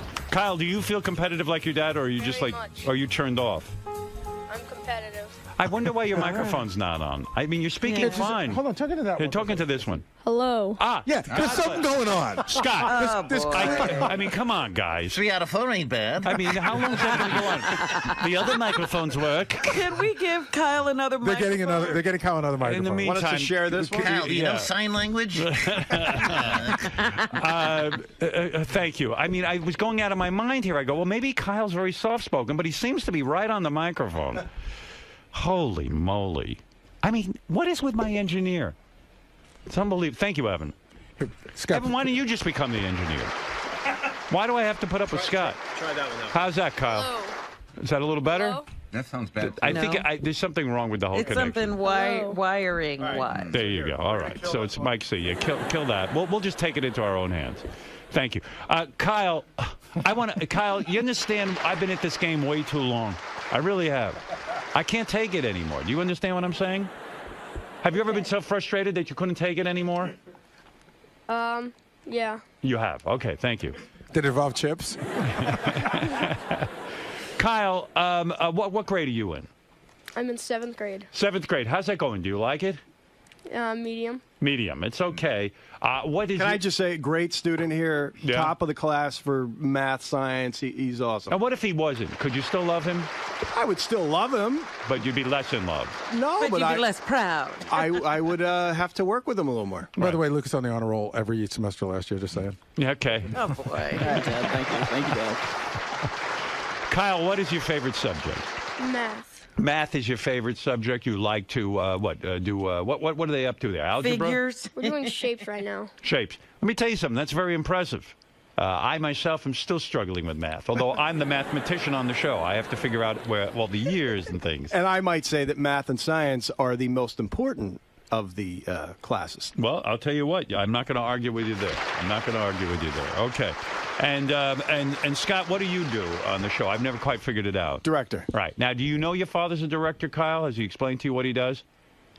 He directs things. Yes, he directs things. Is that what he says? Yeah. Yeah. All right. Well, he yells at people. In other words. These guys don't ask me about what I do. Why? They Why don't... see you on television and they go, "That's the guy you work with." But Kyle, why don't you? They know Gary's Baba Booey, and that's about it. Kyle, why don't you ask your father? Is it just something that irritates him? He makes these really long answers that I don't like to listen to. Join the club. All right. Well, I'm with you there. I'll tell you that. Now, do a lot of fans approach your dad? I would imagine they do, because he's such a popular figure on the show. Do they approach him? I've never seen it. Never once. I get it, I guess, about once or twice a year. I'll be out at a bar and someone recognize me. Yeah, that's I'm surprised. Yeah, it was more before. But. Lucas, what about your dad? Is he constantly harassed by his fans? It depends. If we're at like a baseball game, a hockey game, or football or something like that, it's like everywhere you turn, there's like some guy who's like Fafa Fooey. Yeah, Baba Booey, Fafa Fooey, Fafa Fohai, any of these names. They all work. He's a man of many names. When you were a kid growing up and people would yell out Fafa Fuhai, Baba Boohai, did it confuse you as a kid? You're like, that's my dad. What do they mean, Baba Booey? I had no idea what they were saying to my dad. Right. And your dad to this day still does not let you listen to the show. Am I correct? No, I feel like if I was anybody other than his son, I'd probably be allowed, but... He's right. Yeah. Well, that's true in a way. Why don't you let him exactly? What's your Because feeling? it's not about the content of the show. It's like there's things about me he doesn't need to know. Right. I'm very honest on the show, and I don't need, the stuff we talk about, I don't really care. We're pretty lenient when it comes to that sort of thing. I mean, we let him play Grand Theft Auto 5 all day long. Yeah, that's a very violent game, isn't it? Crazy. Yeah. Lucas, have you ever called him Baba Booey? Yeah, once or twice when I was younger. So you'd call me in the kitchen, you'd be like, Fafa Fooey, come here. No, I'm just kidding. I don't know. You never did, right? You always call him Dad or something. Yes. Or Dad Dewey. That could work. That could work. That could work too. So so when the fans would come up to your dad and stuff, it probably was impressive to you, right? He's a bit of a celebrity. It was exciting. Yeah, sure. I think some of them were a little scary at times, huh? They creep me out. Right. So you never went on the internet or looked up the show and kind of went behind his back to hear what was going on? No, I did. I found out some stuff I probably didn't want to find out. Right. It could be painful, right? What is the worst thing you found out about the show when you went on and secretly? I'm not going to say. You keep that to yourself? Was it your dad's foot fungus?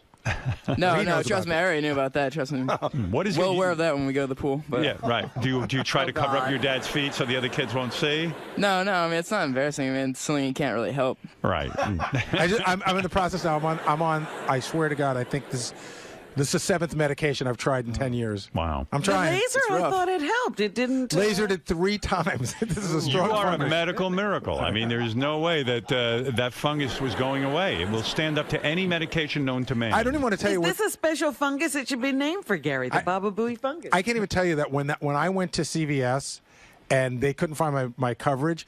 Do you know how much this medication cost? It was $1,100. Oh my God! What? But then my insurance covered it. Yeah, but it still doesn't work. Well, I don't know. I'm in the middle of it. I see. Yeah, Lucas he just started this one. So you're not ashamed of your father's feet with his toe fungus? No, but actually I came up with a good name. It should be called Fafa Fungus. There you go.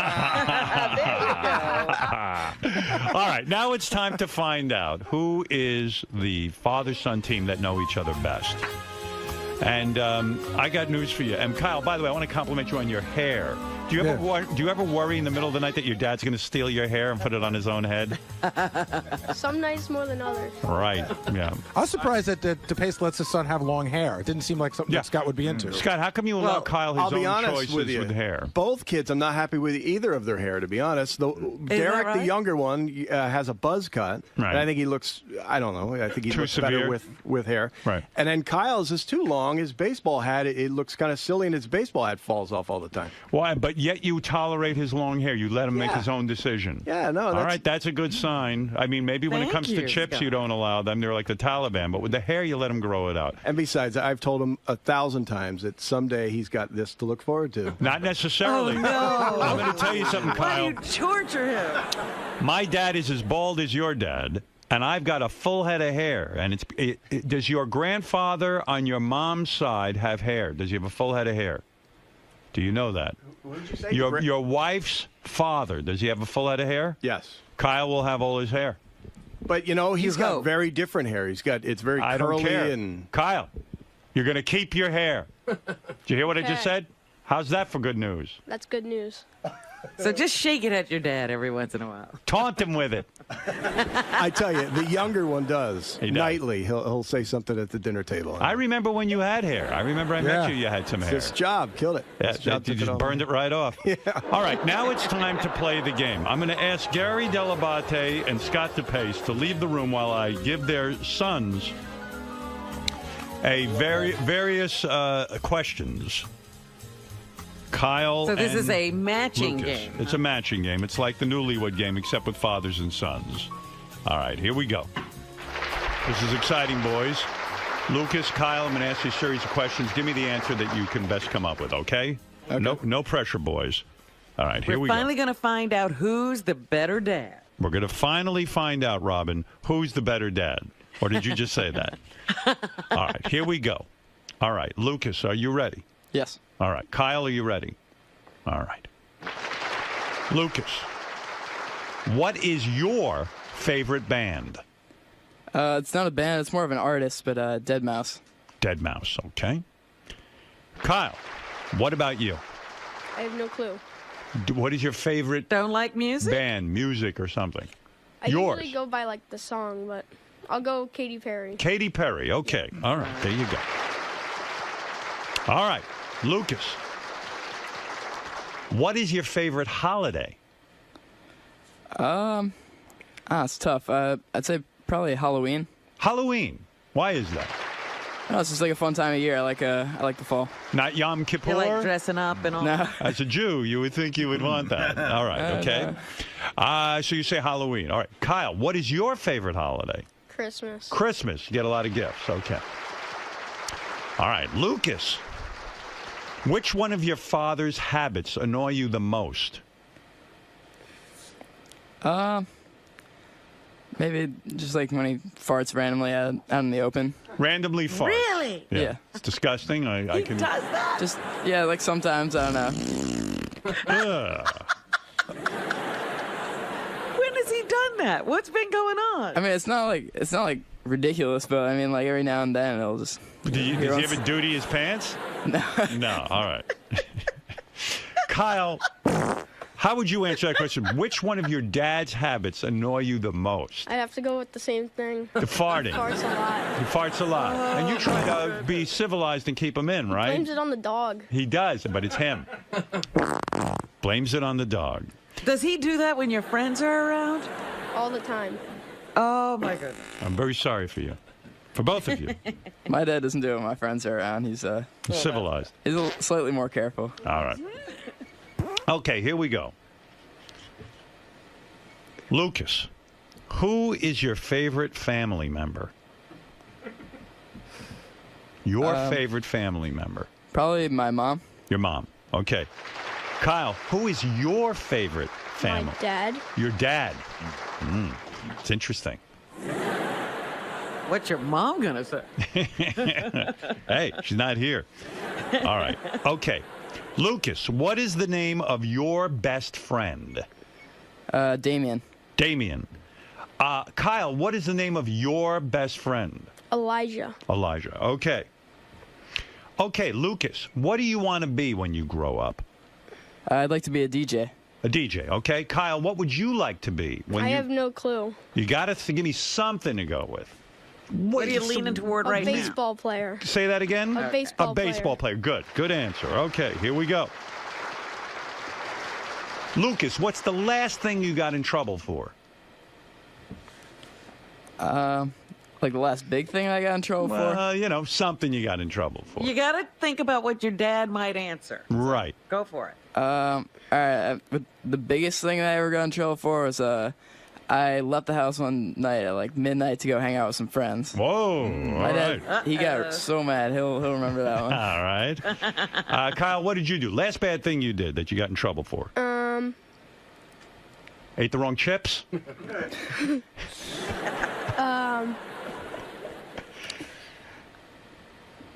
I don't know.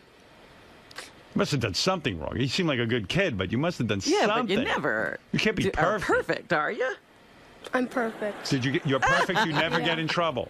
Yep. All right. Okay. I'll leave it at that. And that will conclude the questions. I think that's enough to determine which dad knows his son the best. Do you boys agree? Yeah, I agree. All right, gentlemen, take a seat, and we're going to settle this thing once and for all. Gary and Scott have been going at each other about who the better father is. Let's find out.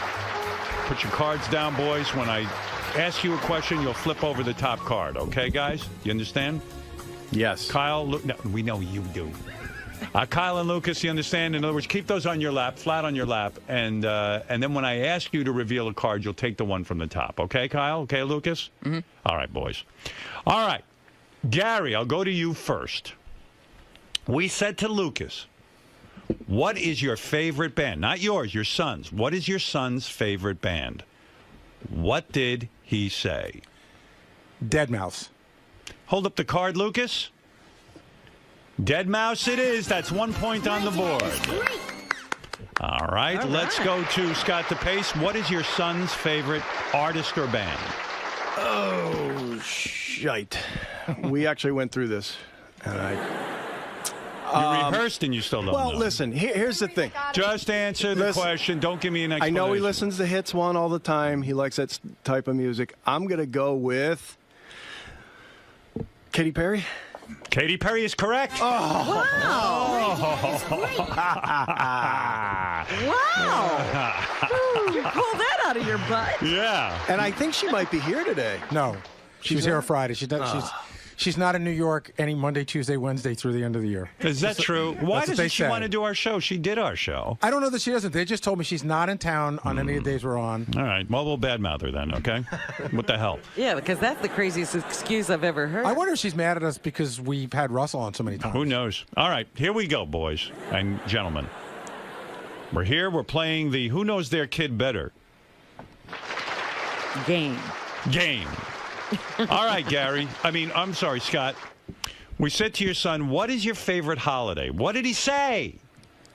Well, holiday, it's got to be Christmas. Hold up that card. Christmas it is! That is great. You got 2 points to Gary and Lucas's one. Let's see if we'll tie it up. Lucas and Gary. Gary, we said to your son, what is your son's favorite holiday? I would have to think it's Christmas. Hold up that card. Halloween. Wow. What happened, Gary? I don't know. You don't know? I don't know that he's that into Halloween. He said it's his favorite. He said he likes it. Okay. Gary, do you know what he's going to be this Halloween? I don't think. Oh yeah, I do know. I don't dress up anymore. But I know what he wants to be. He wants to be Deadmau5. He wants to get a Deadmau5 head to DJ. Well, it's actually we're doing a Halloween dance at the teen center, so I thought it'd be funny if I made a Deadmau5 head. All right. Well, the DePaces are ahead 2-1. All right, come on, Gary. Here we go. We said to Lucas Delabate, which one of your dad's habits annoy you the most? So, which one of your habits annoys your son the most? This is a little bit tougher. What is it that you do that annoys Lucas so much? What do I do? There's so many choices. Talk over him, talk too much, or talk over him? Occasionally you talk too much. You talk over him. Lucas said just when you fart, around random farting in public. Oh my God, people stinks. Don't even make me go there. What do you mean? Do you do that or not? I mean, probably sometimes that happens. So why?